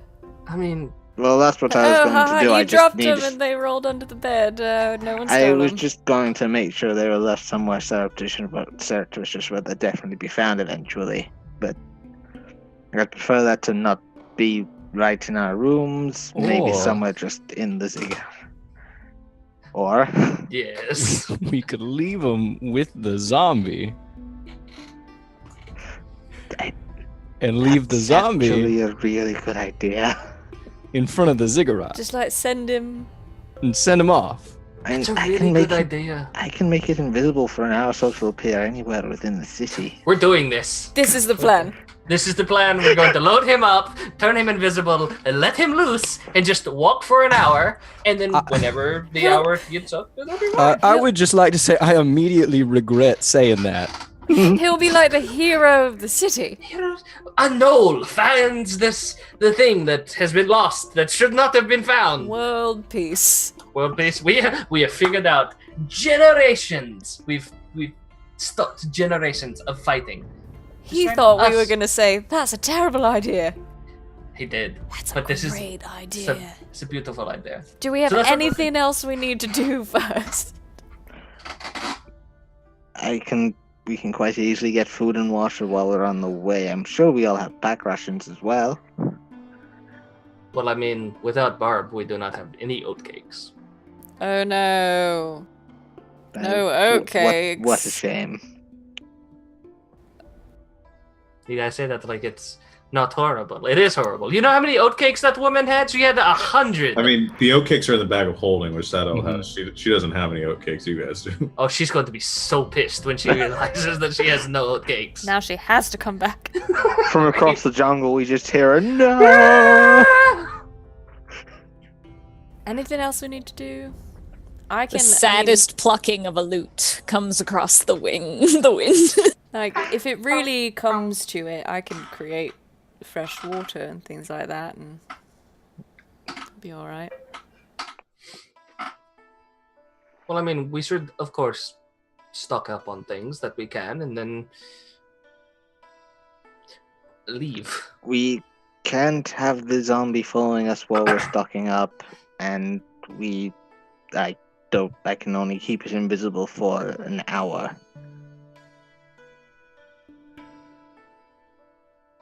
And Well, are we gonna be able to go shopping in this city? Cause Storm made it sound like that anybody matching that description, like there's I don't know. Let's go with these letters. APB out for us. how did you come up with those Those are some letters? Like, good letters. why? Like they fit just perfectly, and It I don't just understand it. I got knocked in the head a couple of times now lately, and stuff's You're good just at coming to me. You're good at Sounds this. right. It does. It does. It sounds really it like works. APB. It works. APB. I like it. I like it. Is that Sean in is- halfling? I think it is. It's interesting. So, well, I mean, I could stay here while you guys do some stuff and keep him occupied. I mean, he's not literally going anywhere, but So, what is it that we need, though? All we really need is rations, water, and we're only going to be in the wild for 4 days, where there'll be an abundance of food at least. And I mean, I can make us water, so if you don't want to pay for it. I would prefer to make our journey very quickly. So I mean, we got the oat cakes and we got Den who can help us stay hydrated. I think we can go. I don't really want to stay here anymore. I'm kind of worried.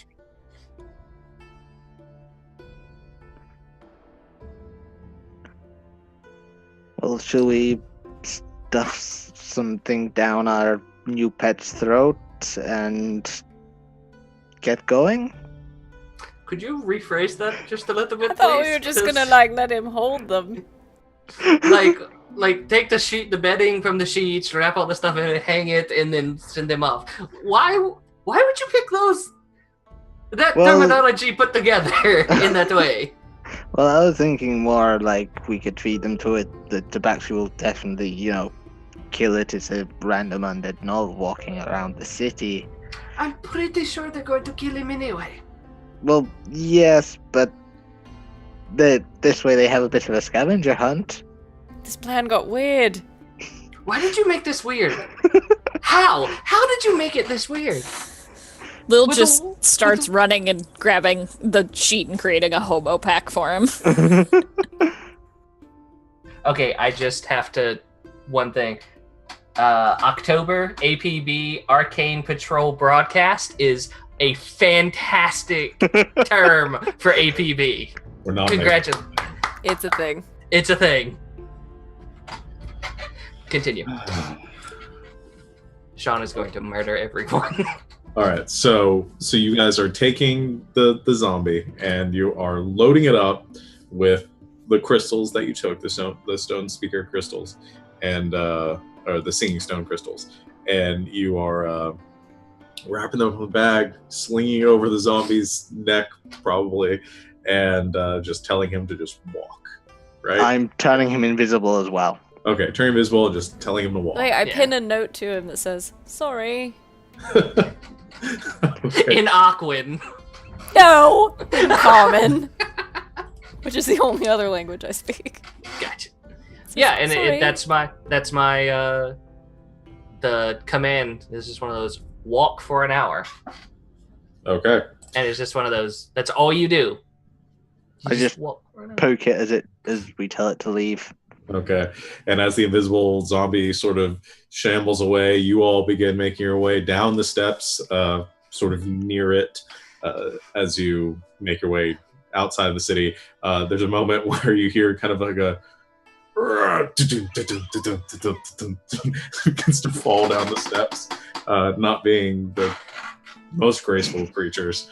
But Probably should have done that after we got down the steps. You even kind of hear some shouts of surprise as people begin to bump into the invisible thing that's just walking through the city. And you begin making your way outside the city walls and heading to the northwest towards Star's hometown. And we will go ahead and take a break here. We'll say 10 minutes. Sound good? That worked. Okay. We'll be back to see how the next leg of this adventure unfurls.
welcome back, everyone. We don't have any. Did we have any questions from the chat, Kyle, or any other things going on? Okay.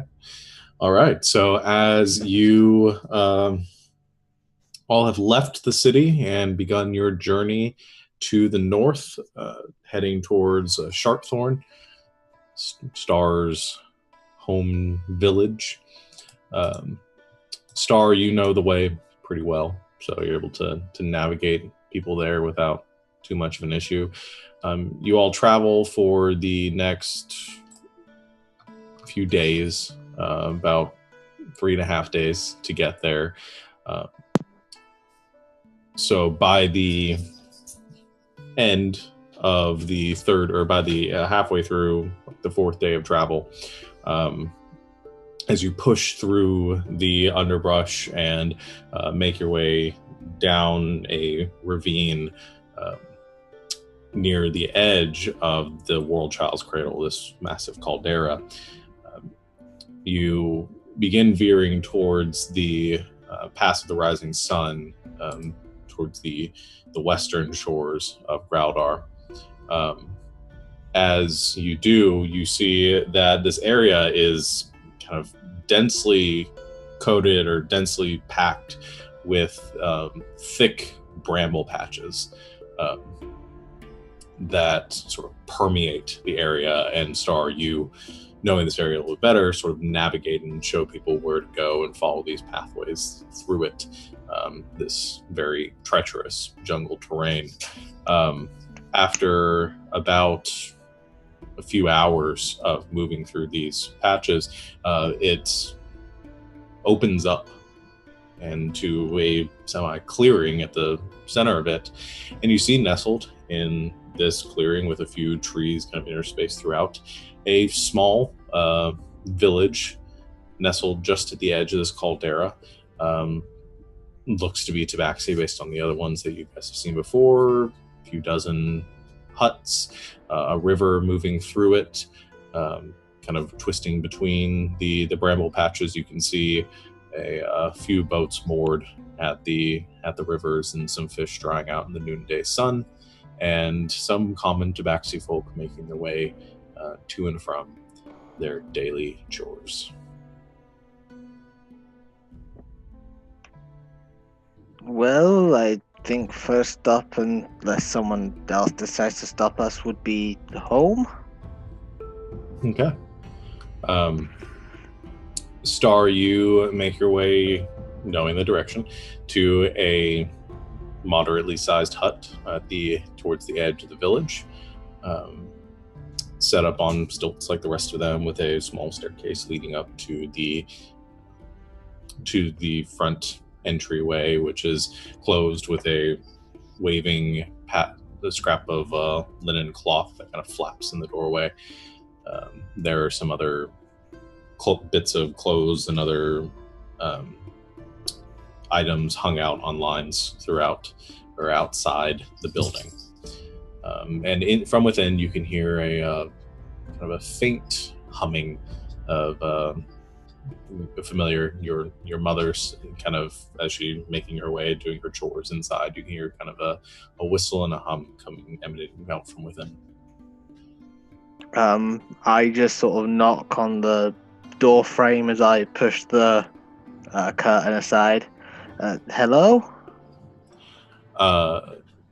You walk in, and you can see the slightly hunched walk of your familiar frame, as your mother is kind of tending to some fish that are on the counter on the far side of the hut.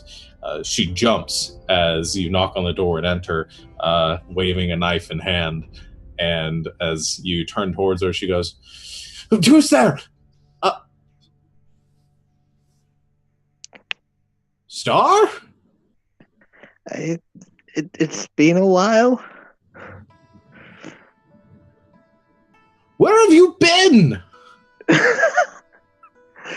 I remember when I said I was going to travel around a bit. I may have gone across the ocean for a little while. You said you'd be gone for a few months.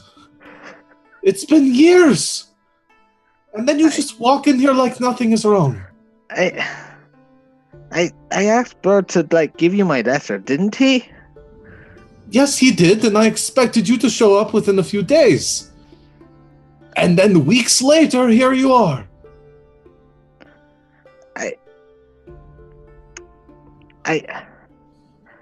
You know, when I said I wanted to travel, I didn't just mean growl that. I said I wanted to go see everything else.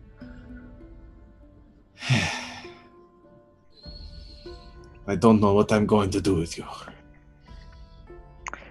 She takes the knife and just kind of stabs it into the table next to the fish. Says, come here. And she give her a hug.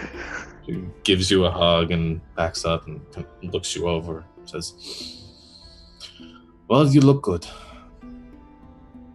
She looks past you and sees the gathering of people outside her front door. And she says, and you brought guests. Unannounced. Typical. Well, come in, all of you. As they come in, I do introduce everyone. These are my friends Lucius, Den, Sadel, and Lil. Pleasure to meet all of you. I probably won't remember your names, but it's good to have you in my home, and you are welcome to what little I have here. It is so good to be in your home, but I don't think Star introduced you. What is your name? That is much like him, to not do proper introductions. My name is Jungle's Bounty. You may call me Jungle or whatever you wish. Kenneth leans into Star. Do I say Miss Bounty or just Jungle? What is the proper term for Tabaxi? Especially Tabaxi elders. Just Jungle will be fine. Good enough, thank you.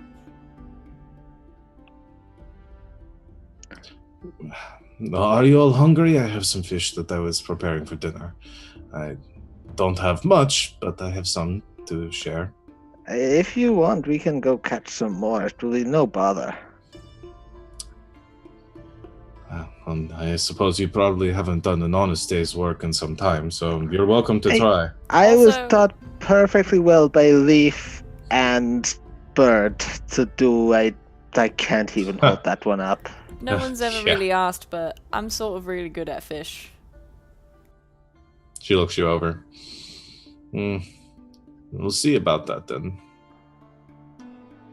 Well, fine. You all do what you wish. If you wish to catch some more for dinner, then that's fine, but best of luck to you. I know these waters better than anyone, and I had a poor time today. That seems to be a challenge then. Challenge accepted. Let's go. Fishing before quest. we go, have you seen Leaf or Snakes maybe? Does Dawn still around?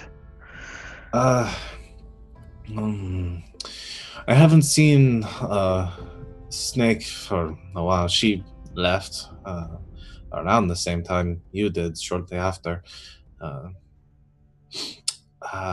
Said that she wasn't going to let you one-up her. Let's see. Bird obviously came through a few weeks ago and then left just as quickly. Leaf is here. He was out scavenging today. Should be back by now, I would assume, unless something finally ate him.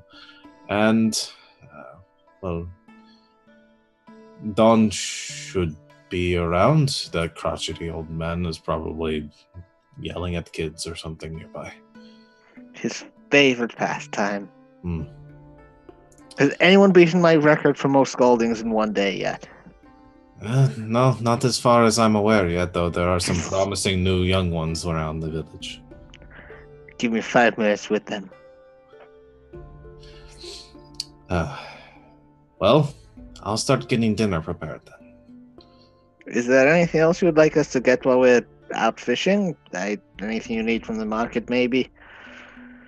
Not that I can think of. We'll be back soon. It's good to finally be able to see you again. Hopefully you stick around for a little bit this time, or at least don't stay away for so long. I don't have my hopes up, though. I will try my best. All right. So as she continues kind of butchering the fish and gutting them, you guys leave the hut, and are you heading over to the river to try your luck at fishing? You make your way through the village, and you see a few kind of groups of young tabaxi cubs kind of scampering around, playing with each other. You see some of the other sort of adults in the village tending to their needs. I mean, it's a pretty common place. There's not a lot of excitement here. People either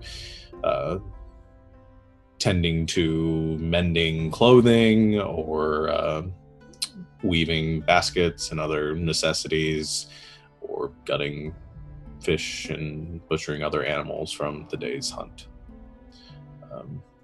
You all make your way over to the river, where you see the boats, some of the small fishing boats moored there, and a few nets and spears kind of stored nearby. Okay, then. Do your thing. Okay, I get a net. Okay.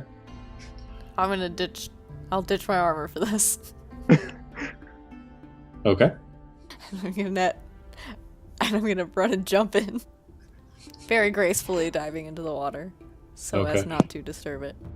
So you pull off your armor, grab the net, and then rush over the water and just jump and splash down into the murky jungle river. And I'm gonna try to coax some fish into my net. So you're gonna try to persuade some fish to be. Well, not like persuade them, but I can talk to fish. So Here, I'm going fishy, to fishy, fishy, fishy. like call them towards me, and then snag them. That's so you're how like Triton. Aquawoman. This is how Triton fish in my headcanon. Okay. Here, fishy, fishy, fishy, fishy, fishy. So go ahead and since you're coaxing them, go ahead and make a persuasion check. Awesome. Do I get advantage because No, I can talk to fish? You get to make it because you talk to fish. 16. 16. Fish are not too difficult to persuade if you know how. You jump in the water, kind of hold out the net, and drapes in front of you, and you begin to create the series of noises using some of the residual like Triton vocal cords to make project some of those noises underwater.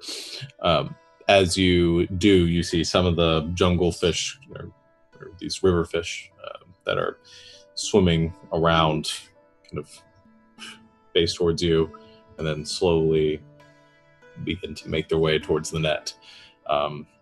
As they approach, they're fairly large size, and it's a pretty healthy river.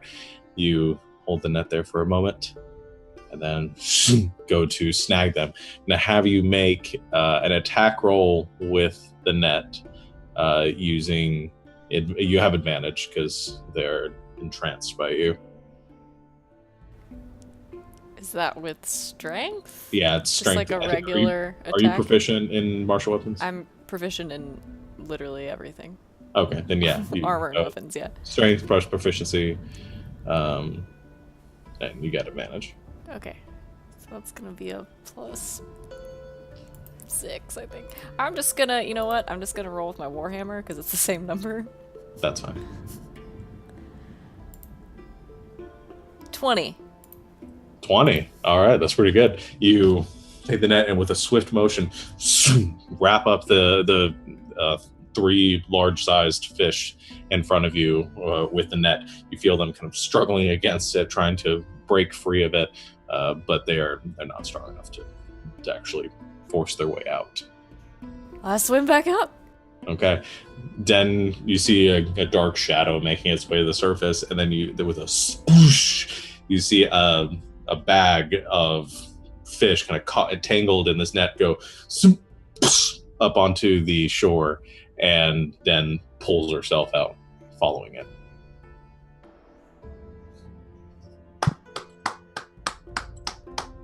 That's really impressive.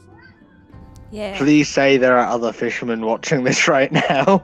Yeah, a few people at the sound of the splashing had come around out of their huts to watch, and they just see this fish person come jumping out of the water with a bag full of fish. And please tell me this took all of like 15 seconds. Yeah, I mean it took about Like she was like, "Hold on, guys, I'll be right back." Strips of armor, jumps in. 10 seconds later, comes back out with like 3 monster fish. She's like, longest, "All right, I'm done." Yeah, the longest part of it was the 5 minutes it took for her to take off her armor. Yeah, that's what I was about to say. And then after that, jumped in. 30 seconds later, came back out. I went and got the secret lure before I came to the fishing hut so I could win. Yeah. Fish! Well, we've got plenty. I mean, that'll work. Told you guys. I so want to make a really bad comment, but I'm going to keep it to myself. You're just going to make it anyway in about half an hour. Oh, you know I am. But I mean, you know, are they cousins? Please don't lightning me. No. Not all fish are related. And also, I'm not a fish. Alright. I'm a person. You're a fishy person? No. You're just a person. Yeah, I'm a person. Alright, that's fine. I don't even have, like, gills. It's Wait, Triton don't have gills? not really. Huh. No. That's weird to me that I just assumed Yeah, Triton well, had you have gills. horns and a tail. Right. Anyway, before we head back to my mother, I suppose we should go He smacks her with said tail. Well, I need to go find Dawn quickly. I suppose I'd better let him know I'm back temporarily. You can come with me if you want, or just go drop off the fish. I'll take these to your mum so they don't start to go. Spoil. Yeah, that word. I'll go with you then. Alright. Okay, so you're going to make your way to Dawn's hut. Yup. Okay, and who said they were going with him? Everyone, or is that? Well, I think I've just got Lucius and Saddle coming with me. Me and Lil now. are gonna take the fish back to Star's mom. Gotcha. Okay, so Very proud of my catch. Because So, Star's mother kind of scares Lucius. Just a little. What? She's so cool. Oh, she's amazing, but at the same time, I've never had like the mom voice projected at me, and so like when it happens, it's She kind of almost interesting. stabbed you. She did. It was interesting. Does she normally try to stab you, Star? There was one. No, we better not talk about it now. We've got people to go see. Anyway. let's go. the three of you make your way, Sadel, Star, and Lucius, make your way towards the center of town to where Star, Dawn, his hut to be. As you make your way there, you hear a voice echoing out and says, "The three of you better stay away from here." And you sort of freeze for a moment as then you see 3 tabaxi children go like scampering out away from the house, and you see what looks to be like a couple of rocks being hurled and kind of chucking on the ground, not getting anywhere close to them, but landing like in the dirt nearby. And you hear a familiar voice, the Star echo, and says, "Just hope I don't get my hands on you next time."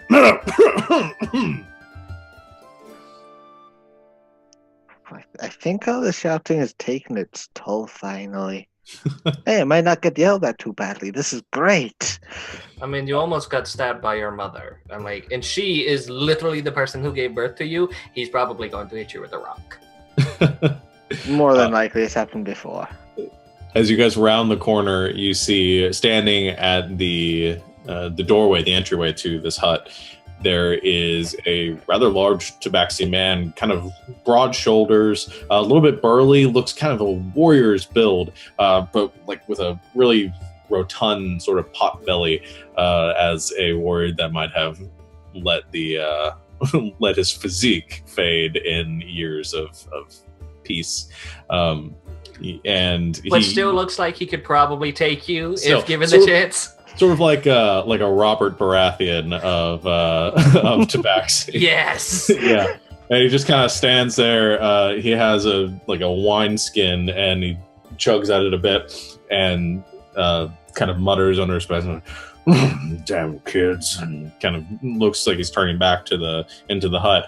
Sees you all approaching, and looks at you, Star. Star, is that you? It has been a few years, hasn't it? And What? yes, it is me. Come here, boy, come here. And kind of motions for you to approach. I approach. He kind of claps you on the shoulders, very hard. You almost feel yourself like pushed into the earth. And he looks you over a bit, kind of inspecting you. He says, "Oh, you've grown up pretty good. Glad to see you here. What brings you back to this pisshole of a town?" I'm finally back on Grelgar itself, and I figured, why not come visit the old homestead a bit and see how things is going, find out what's been going on. Things are as boring as they always are here. Not much else going on. Have you seen your mother yet? I've been there, but my rest of my companions who are with me. I've just taken her some more fish for tea. Oh, by the way, these are Lucius and Sarah, my traveling companions from Rondell. This is one of our town's elders, Dawn soaked in blood. No. Pleasure to meet all of you. Did you say that you're eating at your mother's tonight, that you brought her fish? Yes. I'll go with you then. I haven't seen Jungle in some time. I'm sure there'll be plenty for everyone, I think. I assume that she's in a good mood if you still have all your fingers and toes. Well, besides that one, he kind of points to the one hand that now is like the robotic hand. I'm surprised no one else has pointed this out yet. Your mother might not have noticed yet. I maybe hide it from her. I've seen worse. I can imagine you probably did worse at some point. Also true. Though, the gnolls that I dismembered did not have such, access to such finery. It's a nice piece of equipment that you have there. That's actually, speaking of gnolls, me and my friends took down one of their more nasty commanders. Really? Gorfang, was it? Gorfang. You've killed Gorfang. Yeah, well, I didn't. My friend Denowin did. She kind of turned him into a bloody puddle, but I helped. I see that your proclivity for storytelling hasn't changed much. He kind of claps you on the shoulder.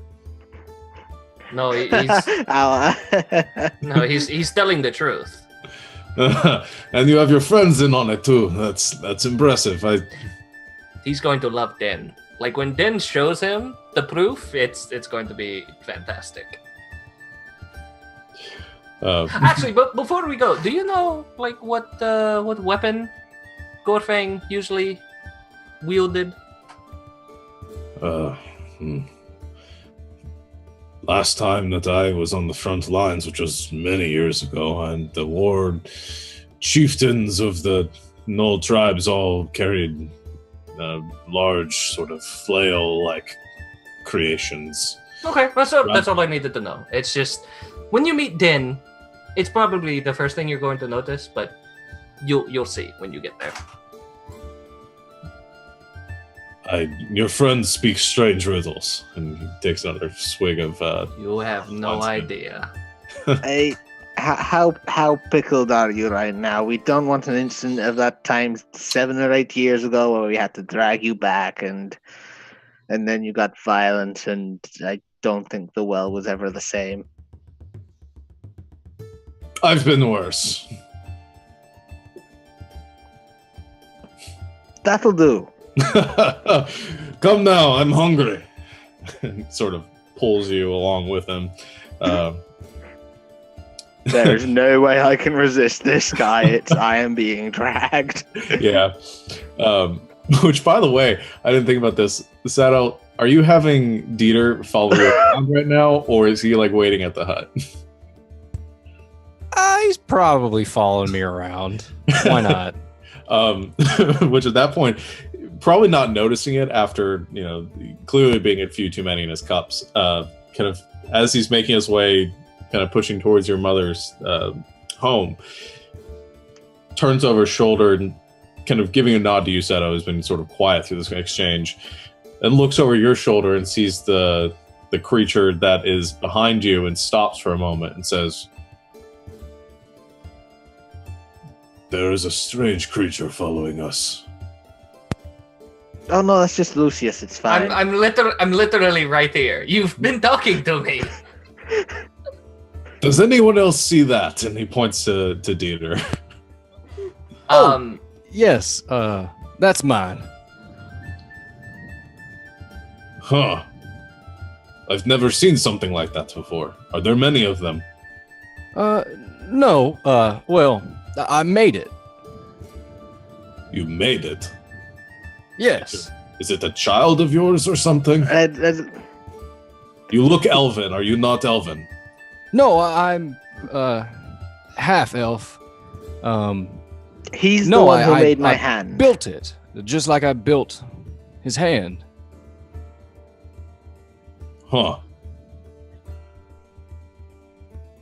Interesting. All right, then he takes another drink of his wineskin and kind of continues marching forward, swaying from side to side. I wonder how he would feel if he had two shadows. Doesn't seem that notice. Don't, please. Oh, The last time he got drunk and caused trouble, somehow Sun blamed it on me, and then it got even worse. I was almost exiled from the village that time. I may get into that story later as well. So what you're telling me is not to cause a ruckus at dinner. My mother might actually kill me. I'll have to think on it. I'd better dart ahead and tell her we're having more company. I'm sure she'll understand. Did you see the knife that she implanted into the table? I'm pretty sure she's going to understand, but not in a good way. I hope I'm better with a knife now. Or at least you're good at dodging. Or that. Always remember, I've seen you dodge many things. Which, as you guys make it back to the to your mother's hut, shortly after Den and Lilibet, you guys had arrived and sort of had to deal with the flabbergasted jungle, who was sort of befuddled by the quantity of fish that you were able to gather in such a short period of time. I'm like trying to bond with Star's mom. So as you guys enter, she says, "So you jumped in the river and just asked the fish to get in the net?" Yeah, it's like when you've got the fins and stuff, they sort of trust you. Like, it's kind of shady. So But if it I were to works. if I just put some leaves on the side of my head so that I looked more like you, then I could just speak with the fish and they would come to me. Well, I mean, they have to be able to understand you. So, we have like my people have sort of this thing where things that breathe water, right? They can sort of understand us. Okay. I've been fishing these rivers for decades now. I've never heard of anything like that, but we have food now. And she turns towards the door and sees you all entering and sees Dawn coming in. She's like, I figured you'd say hi, not invite him to eat too. I don't know if we have enough fish now to feed this lummox. You're muted. He more invited himself. Which Dawn pushes himself and says, Jungle, do you not have enough room here for an old friend? I mean, I do much work for this village. I feel that I can sit down and eat with you and speak with our dear star who has been gone for so long now. You see him obviously trying to use your presence here to get a free meal. At which point Jungle just sort of sighs and says, I need to stop being so nice to people. Fine, come in. And she kind of continues preparing the fish and is cooking this. There's a large, outside the hut, a large fire over which there's a cauldron of sorts. And she is currently dicing the fish and throwing it into and creating a sort of like a stew or a chowder. So do you know if Leaf was planning on joining us for dinner tonight as well, or? Dawn kind of looks back over to Jungle and says, I don't think that Leaf will be coming here. He went pretty deep into the forests, and I don't know if he'll be back today. Fair enough, he knows what he's doing. That he does. So, tell us some of your stories. So, where have you been? Have you just recently arrived in Graldar? Well, it's a fascinating tale, and while dinner's cooking, I probably make an abridged version of me getting to Arandel, making a small living, doing good, decent, honest, hard work, and definitely nothing shady at all. Eventually being chosen to help draft these emissaries towards 1,000 Steps to meet with the Tabaxi Council to help get to help build bonds between the Arundelian people and the nation of Graldar, before finally being relieved from my duties and wanting to show my friends around our great country and finally be able to come home. Okay. Make a deception check. Because this went great last time.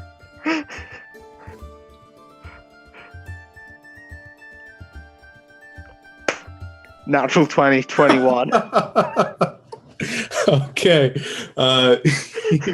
You tell them the story, and as dinner is finished being prepared, Dawn and Jungle both sit there sort of slack-jawed at the at this grand tale that you tell, and as she serves a meal in front of you, your mother looks at you and says, well, I'm glad that I have something to be proud of for you. It seems that you've done better than I had hoped. So, I suppose your absence for these years is to be forgiven. I had the best influences growing up. Dawn also, watching or listening to his tale, just shakes his head and says, well, it sounds as though you've done quite a number of good things. I've always had high hopes for you, even if you do make up stories about killing gnolls every now and then. Oh, Dan, do you mind just showing him your new weapon quickly? Oh, yeah. You pull out the flail, and the skulls kind of clanging against each other, and the chains rattling. You draw it forward, and Dawn sort of mid-bite drops the spoon to the ground. It kind of clatters, spilling a little bit of soup across the floor. Your mother kind of chastising him for it as he just stares at it and says, oh, you've got to be fucking with me. Are you serious? I said she dealt the killing blow to Gorfang. She turned them into, well, basically the soup you are eating. I said it was more than that. Oh, like I said, I'd always had high hopes for you, Star. It's the fact that you made it to the front lines and killed the gnoll commander. Well done, all of you. You must be great warriors to have done so. I assume that you were there alongside the Screeching Windclan and Panther. We were. We were. She was very nice. Showed us more of what we were going up against, and she helped. And we formulated the plan to get into the pit with the beast. She was awesome. He kind of gives a nod, and that you saying that, Dan, is like, she is quite a warrior from my time there. When I was on the front line, she was just a small cub, was not leading or commanding at all, but she wielded a spear better than any person that I had ever seen. I'm glad to see that she's doing well for herself. We were glad we could assist Storm and the rest of the elders in doing this job. No. Well, and he takes another swig of his wine. So what's your plan now? We were hoping to stay within the village for a few days before we have to make our journeys. I was planning on showing them some more of the sights of the country while I have the chance. Fair enough. And what then? It sounds as though you're not planning on staying here. Groundar, that is. Well, that's to be decided as of yet. There's a lot going on. I may have to go back to Evrandel. I don't know why, but sometime in the future, maybe. Well, it all got a bit political somehow, and I'm tied up in it, unfortunately. Well, you've done great things and become important as a result. And important people rarely have a choice as where the wind takes them. Hey, some people have a choice in being important. Some people have it thrust upon them. Some people are told they'll be important one day and no one gives an answer why. I'm not bitter at all, but still. Kind of looks at you a little bit confused. Just, all right. Actually, now I'm back home. I've probably taken the bandana off my arm as well. Okay. Like, yeah, everyone here knows, so... Yeah. He says, well, I'm glad to see that you're doing well.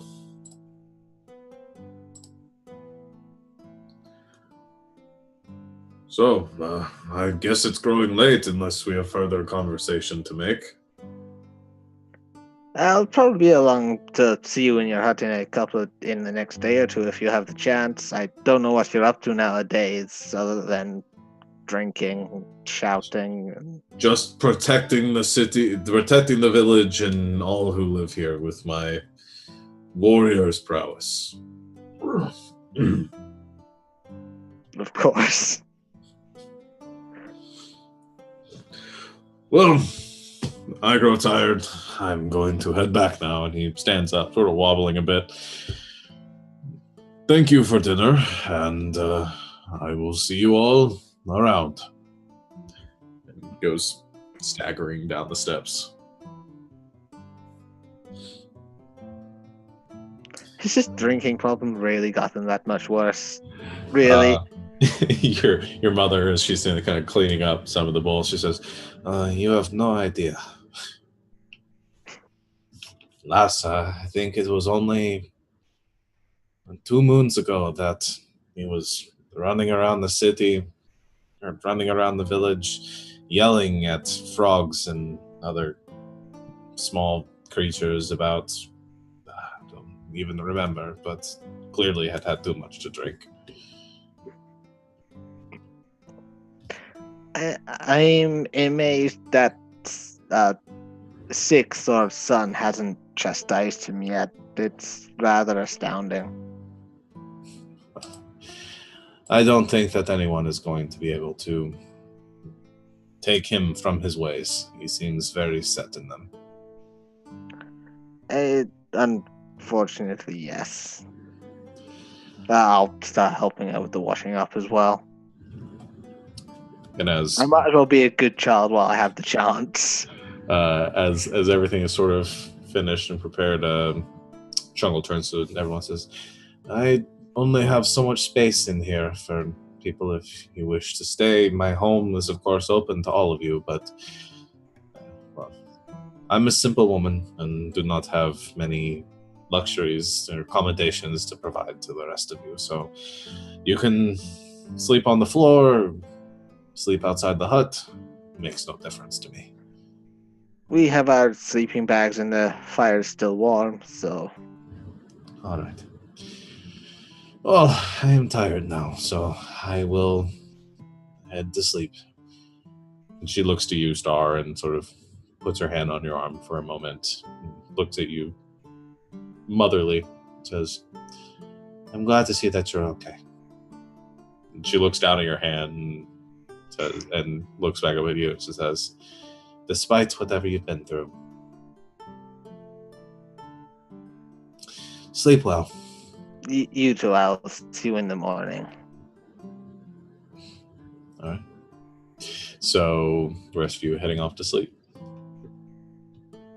Okay. Mm-hmm.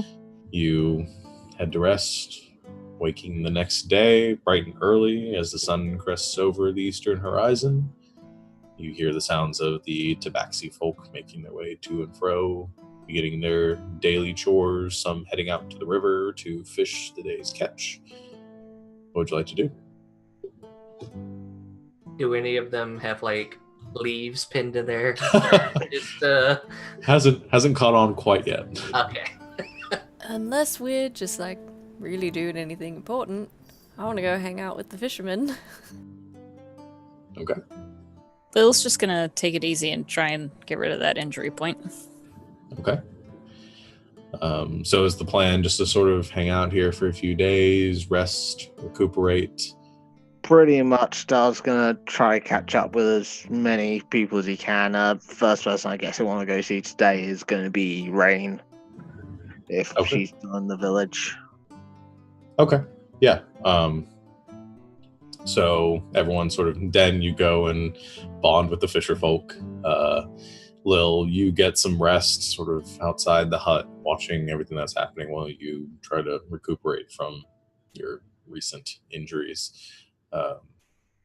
And Star, you go and sort of begin asking around the village, pointed in the direction of the kind of clustering of huts where Six Cloud and Rain and sort of the rest of their small family lives. And you, after making your way that direction, you can see the kind of older or elderly Tabaxi man, the one of the village elders that you recognize as Six Cloud, kind of sitting at the edge of the hut, weaving a basket currently, absent-mindedly, sees you approaching, kind of squinting, and says, "Who's there?" It's Star Cloud. Star shining between the storm clouds. Star? Can't be Star. Star's been gone for years now. It kind of goes back to weaving his basket. Star's been back for half a day now. He stops and then really kind of peers down at you. You remember that time I dumped a bucket of pig swill on your head? You chased me around the village with your wood axe trying to, well, I think scare me mostly now, but it was pretty terrifying. Puts the basket aside and says, Is that really you? Yes, it is. He kind of calls over his shoulder and says, Rain, get out here. Looks like Star's back. Which when you hear a voice echoing from inside says, Grandfather, Star's not here. He's been gone for years now. You see the curtains moving, and a slender young Tabaxi woman, brown fur, very kind of tall and thin, steps out. She looks down, placing a hand on her grandfather's shoulder, kind of looking at him. She says, "Grandfather, are you all right?" Before looking up and seeing you. Star? That's my name.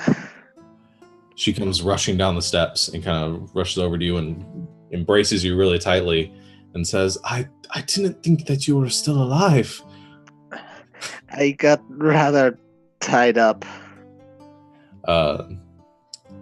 She steps back from you and looks at you and says, what happened? Where have you been? After that certain things I'd said, I'd go see more of the world and just growled there and went to the nation to the north for a few years. I knew that you had talked about traveling. I never thought that you'd actually do it. When you disappeared, I think we were all a bit worried. We expected you to come back in a few weeks and have changed your mind. Since when have you ever known me to change my mind about anything? True. Well, so are you back then for good? I still have some traveling to do, but I'll hopefully be back very soon, permanently, maybe. I'm glad to hear it. I hope you get to stay for a while. That is. It's good to see you, though. We should catch up when you have time. I'll be here for a few days, so whenever you want, really, to meet or hang out, maybe. All right. That sounds fun. We should do that. It's good to see you. It's nice to see you too, and after all this time. I'm just glad you're okay. I'm glad you're doing well. She looks back towards her grandfather, who is just still kind of sitting there and just like staring up, really still confused at your presence here. And she says, It is Star, grandfather. I can promise you that. I know that you can't see him too well, but he's like, stay out of trouble then and stay away from me with buckets. Just tell him I've put a few thorns in his boots at some point. I'm sure he'll remember me then. She looks at, please don't. He already complains enough. He always did. Well, she goes back to sort of tending to him and says, I'll see you later then.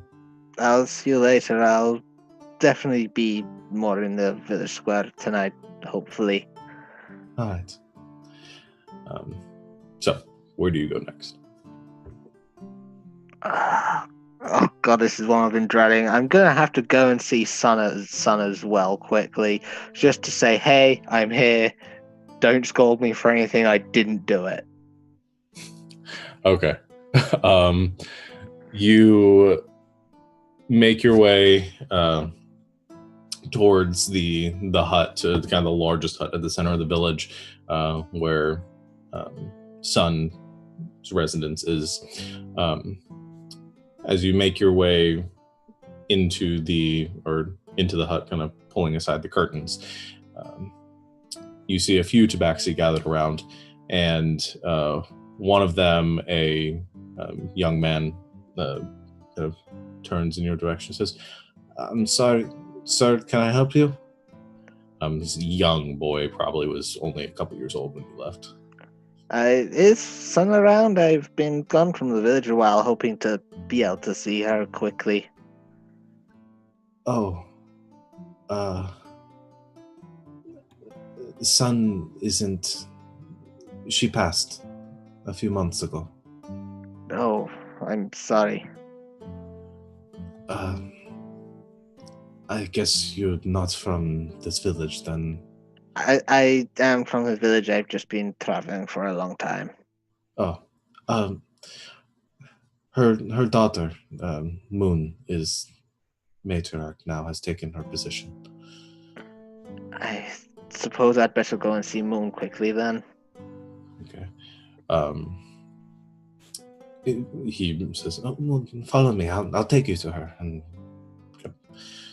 quickly drops the broom that he was sweeping with and leads you further into the hut, into a small room in the back.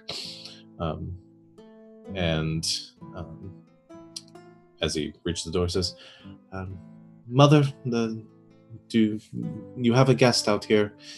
And you hear some shuffling from within, and a deep brown furred tabaxi woman, a little bit more portly, a little bit shorter, steps out. She goes, "Yes, thank you. Star?"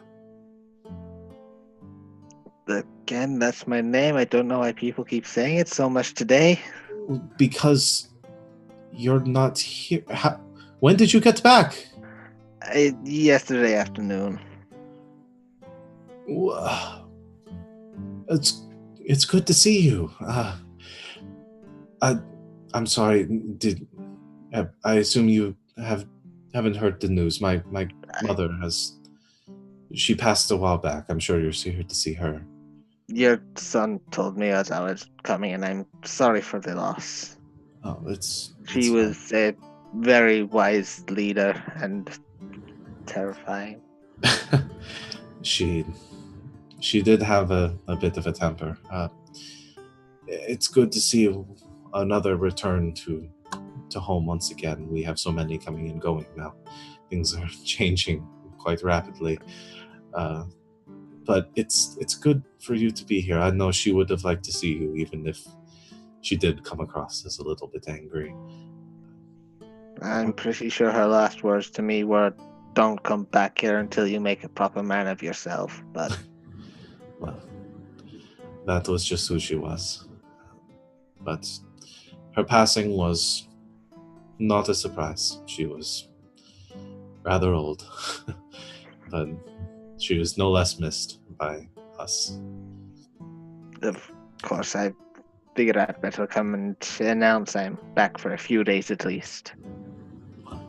I'm glad you're here. Well, we should have a feast or have a celebration that you have returned. I've been telling people I'll be hanging around in the center of the village tonight, maybe. So I'm sure my friend will help gather food from the brambles or the river. I'll tell everyone that you are back and that we will have everyone chip in and have a bit of a celebration tonight. Well, I'm just waiting to see one more person currently, really, so I will see you later tonight. I thank you for your time. It's good to see you too. And I'm gonna go hang out with my friends and wait till I see Leaf. Okay. So the rest of you sort of relax. Den, you have a fun day filled with fishing and schooling people on the art of fishing. Get it? Actually seem Get it? Schooling. Yeah. The puns are only funny if you don't point them out. No, that's the best part. No, you. They're very impressed by you and your proficiency with catching and sort of tricking fish into being eaten. Yeah, it's kind of shady. It is a little shady. But you all get a chance to relax, recuperate. The day wears on into the evening. You notice a bit of kind of commotion, the center of the village. Some bonfires are lit, and it looks as though all the tabaxi are sort of gathering to eat together, all preparing some food. You get a couple that are gathered and playing on some small hand drums, kind of providing a little bit of music, while the younger tabaxi children and even some of the older elders are dance and sort of enjoy this jovial atmosphere. As you are kind of all gathering there for this feast and for this celebration, Star, you have many people approaching you. welcoming you home. Some of you recognize, some others have, come and gone from the village. Younger people that have grown up that have changed, or a lot has changed, it seems, in the time you've been gone. You also sort of get the impression from the way we were speaking that a lot of people have sort of followed in your footsteps, moving outside the village, maybe doing business with the other, with the cities and other villages nearby, especially with the arrival of Randall in the area and the trade that has come from Fort Harrington. It seems that a lot of them have sort of benefited from that relationship. As night wears on, there is a little bit of commotion as the kids go and begin to sort of rush towards the edge of town. And sort of following their line of sight, you see a figure in dark leathers approaching with a hand cart kind of pulled behind them. Comes to rest, and you see all the kids gathering around, and the person sort of throws a few little trinkets and objects in their direction. They seem to excitedly look at them. You see Blackleaf coming into the village again with his quarry behind him. A large, looks like an ox that he has killed and brought back to the village. Some of the other adults and the elder tabaxi gathering it, pulling it off to the side to begin preparing. Blackleaf sort of speaking with them and laughing and joking. While he's distracted, I actually want to try sneak up on him. That's okay.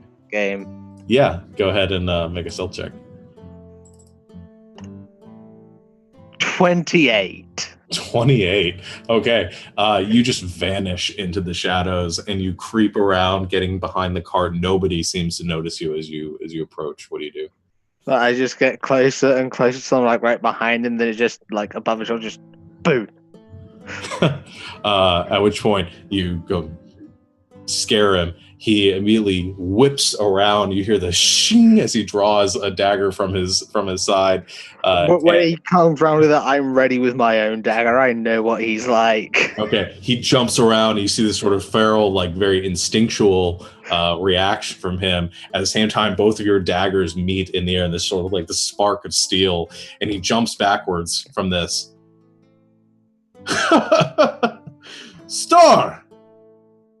Star, it's you! And he kind of comes up and he embraces you in a similar fashion that you're used to. And he backs up, and you can see that he's aged a bit. You can see some gray to his whiskers. Still looks like he's as active and sort of a wanderer as ever. But he definitely seems like he's aged a bit as you're kind of close to him. And he looks at you and he says, Why are you back here? Passing through while on many an adventure. Well, I'm surprised that you returned. You, from what I've gathered, you were having all sorts of adventures in a far-off place. I didn't think you'd ever return. I got called back for duty I was asked to perform as I got given leave finally, so I figured I'd stop by quickly. Oh, I'm glad you're here. It's good to see you. And he kind of clasps you on the shoulder and looks you over again. He notices your hand and he says, It seems that you've encountered a bit of danger in your time, unless that's a new fashion statement I'm not aware of. Well, we met some kind of weird old hag in a cave. It didn't go too well.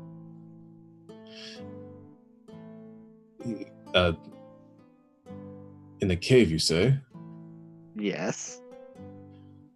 Did that have anything to do with the disappearances that were going on? I was tracking something similar for a time. Funny story about that. We... first one of my friends and I encountered a creature called an Oni, the jungle's darkness. That had been killing, kidnapping, eating, and that was dealt with. After a while, we met the creature that called itself Mother, and she was a bit of a tougher fight. Were you in Waterleaf recently? Yeah, we were. That was you. I heard that there were some people that had come into town and dealt with a problem there.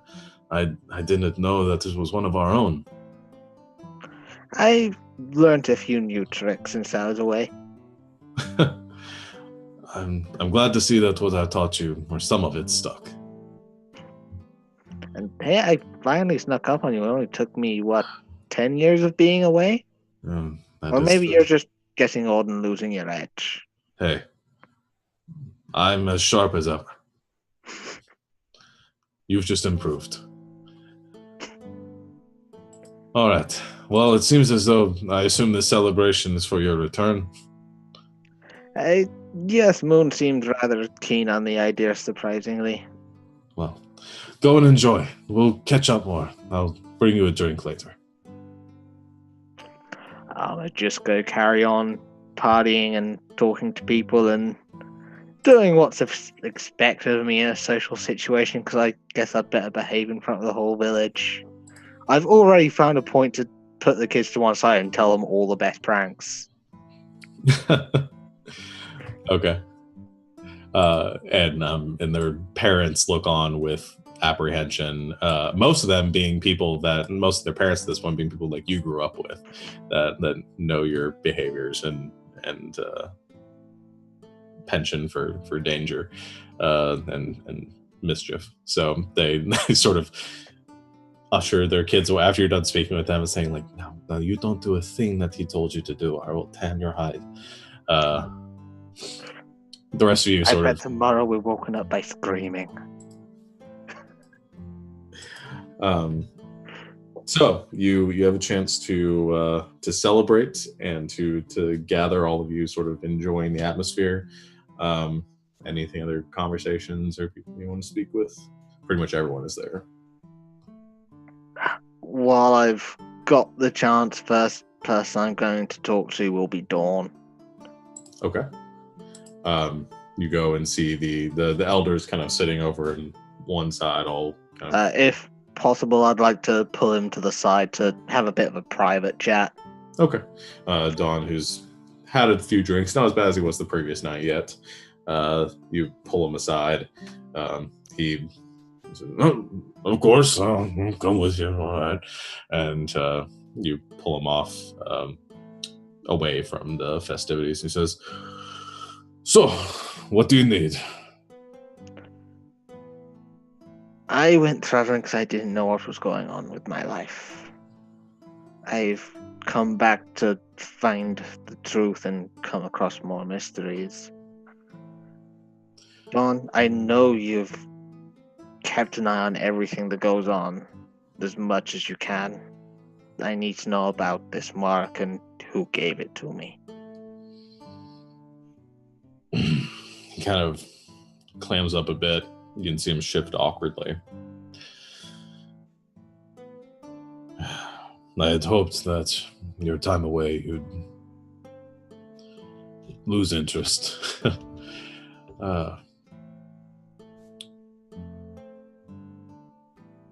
Well,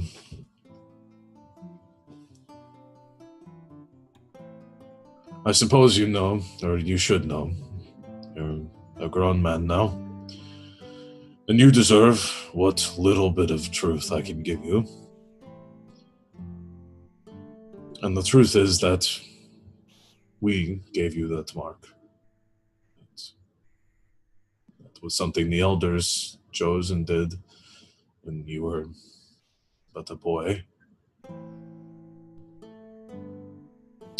We didn't tell you any more about it because we don't know. It's something that we've been doing for generations now.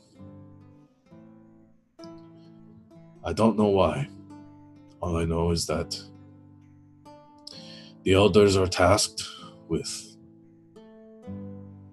finding and accounting for the children, the cubs that have been born and within a certain time frame, and drawing lots.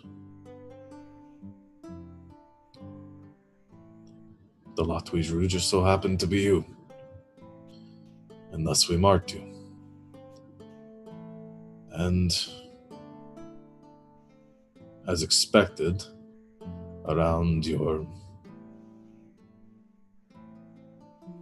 18th naming year, we expected that some men would come and would take you from us. What we hadn't expected is for you to leave before that time came to pass. The hooded figures came. They asked for you. They looked for the mark. Never found it. We told them you were dead.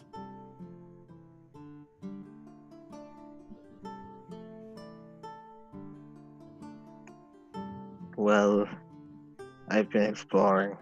They know the truth and they'll come for me one day.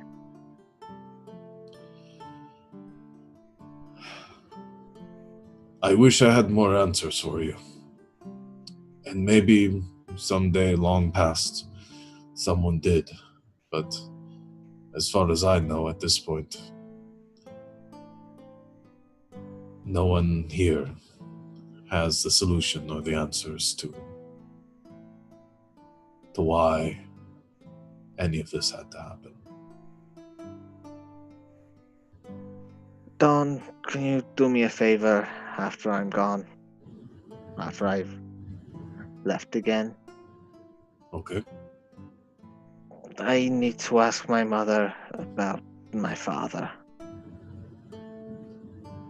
He's the only other lead I have, and you know that's not the easiest of subjects to broach. I'll try to do it just before I leave, so no hard feelings are to be had, but look out for her just in case for me. I understand. You need to know. You need these answers, as any young man in your situation would. Thank you. I've been looking after her for this time. I think I can continue to do so.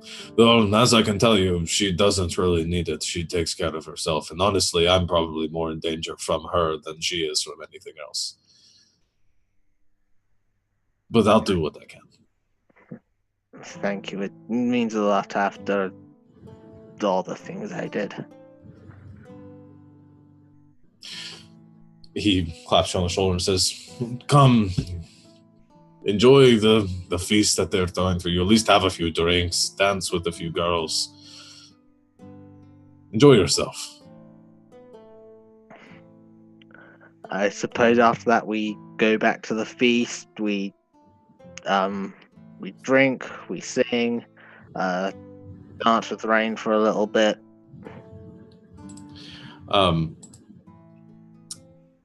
As you go to speak with Rain, she sees you and she says, Star, and how are you? Are you rested? Are you enjoying your celebration? I didn't expect that they would do anything like this. I wasn't expecting it. I definitely not from Moon.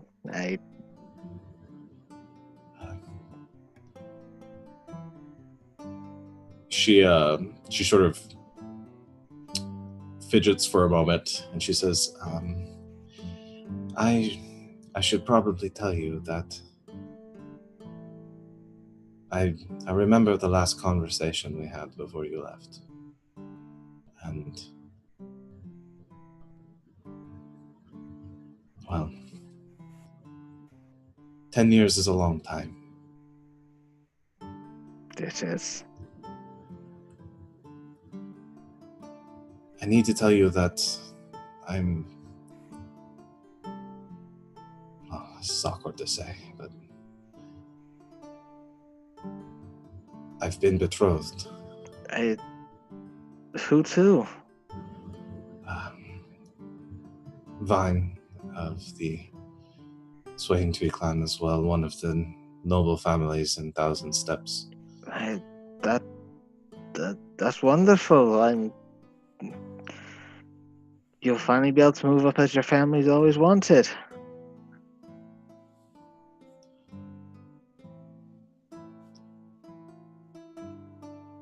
She seems to like grasp for words that don't come. She says,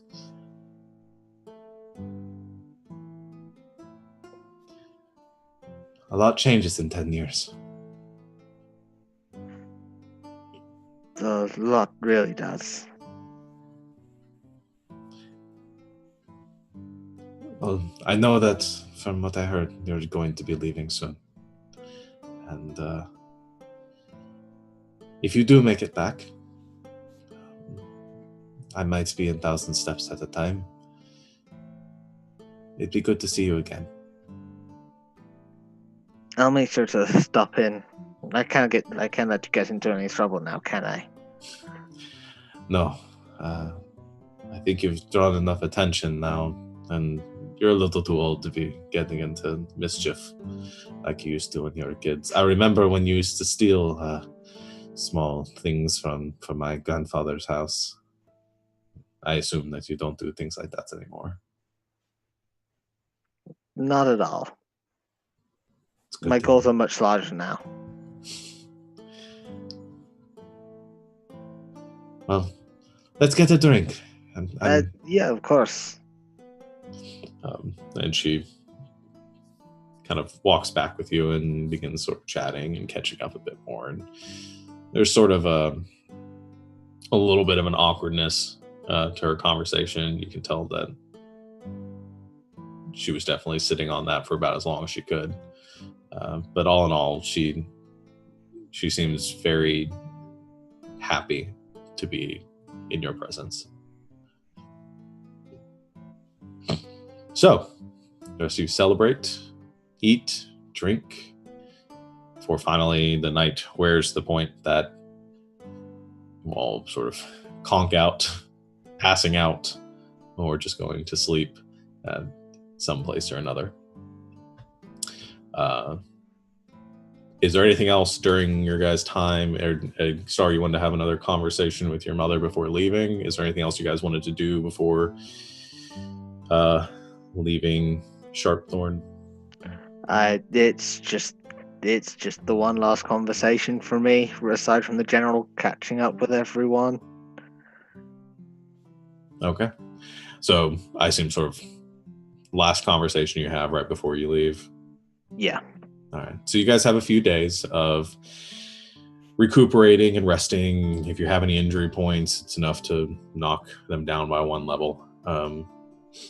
So you guys all sort of get that chance to relax the best way possible and enjoying the small town on the edge of Tabaxi territory. On the last day, as you guys are sort of packing yourselves up, ready to leave, most of you kind of outside the hut, packing up your bedrolls and belongings. Star, you head inside where your mother is currently cleaning and preparing for the day. She kind of calls over her shoulder, not really looking towards you. She says, "I guess you'll be leaving now?" Before I do, I know you don't like this. I know you won't like this. I know I was told never to bring it up again, but I need to know now more than ever. Who is or was my dad? What's he like? Where did you meet him? Where was he from?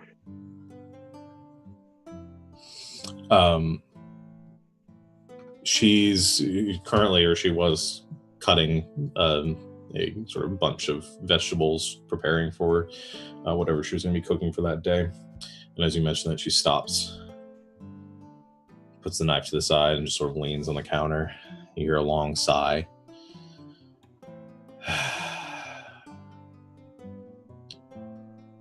Things never really do change, do they?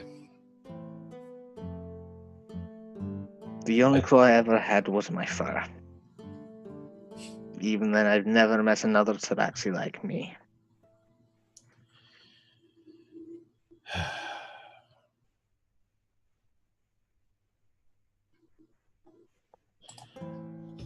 I didn't tell you about your father because I didn't want you being like him.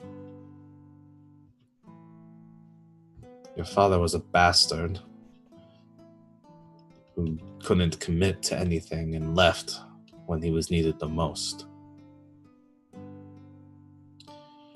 I've seen you become more like him than I would have hoped, so I might as well tell you this now. And she's still not looking at you, just sort of speaking over her shoulder. His name was Ice. He had white fur, like you. I don't know where he came from. He showed up in our village. He said he had explored all of Graldar.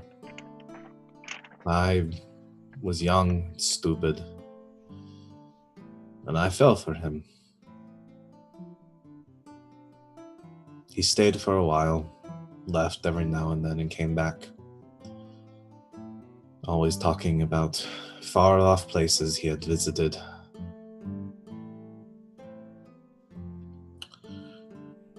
The last time he came back, I told him that I was with child. Asked him to stay.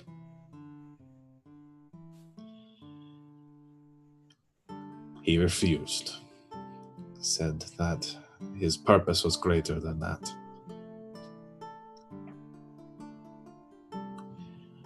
Said that strangers had come from a far-off place. They were exploring the edges of our lands, that they had come from beyond the sea.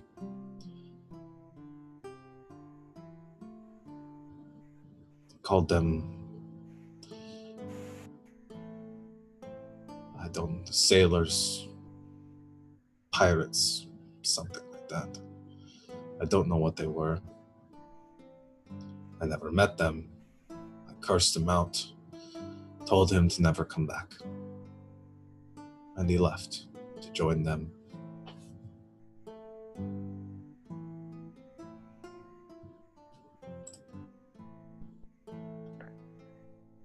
If I ever do find him or meet him, I'll make sure he knows what he missed out on. The good and especially the bad. Good.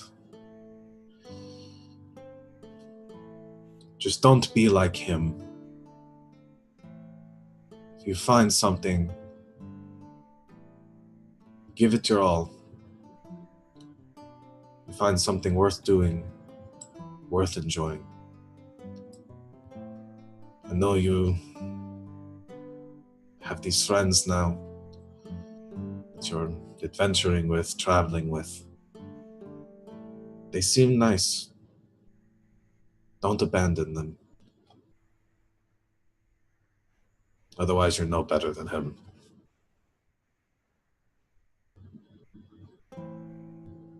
You know, if it wasn't for them, I wouldn't even be able to be standing here right now. That means they're worth sticking around for. And I suppose I have found a purpose, maybe. I'm sure Graldar as a whole will change even more soon, for better or for worse. I know for a fact somehow I'll be at the center of that. Well, I know you always thought that you were destined for great things, but only you get to decide that. So, make the most of it. She sighs, and still facing across the room, she reaches over and kind of rummages around in the cabinet, like far up, and you hear her grab a small jar, a clay jar.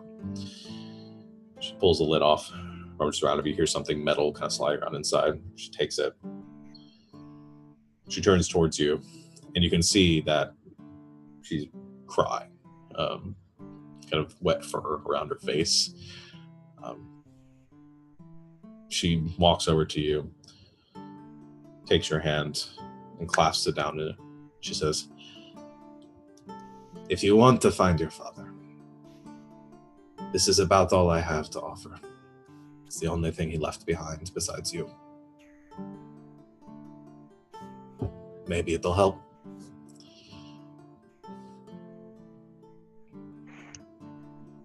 I embrace her again. Look at her, hands on her shoulders. They'll definitely be back one day. I know. But I'll be here. I mean, I have nowhere else to go. Go back to the city. I heard you were famous once. Maybe you could go back with Rain. You never know. She made a stupid choice choosing that other boy. If it's the one I think it is, I wanted to punch him when he visits as a child. Wow.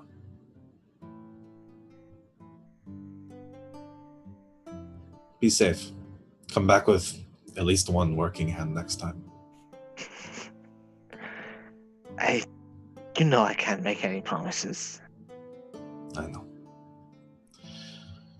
I have work to do. You should go. It's getting late. And I leave, and as I go through the door, I look at whatever it was she gave me. Okay. It's a pristine gold coin with a set of, like imprinted into it, what looks to be a set of scales balanced on a knife.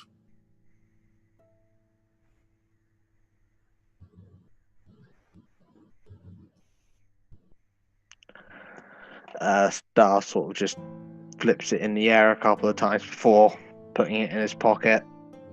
Goes to see his friends, so I assume have finished gathering up everything. Yep. They're all sort of packed up, waiting outside for you. Ready to go? I mean, that's up to you. You want to stay? Of course I do, but whatever's been happening here needs to stop. Whether it's closing the portal, finding another way, or a more direct approach. I guess that's what we're heading towards next before we head off elsewhere. You're probably right. I like this place. It's nice. It's quiet. It's away from everything.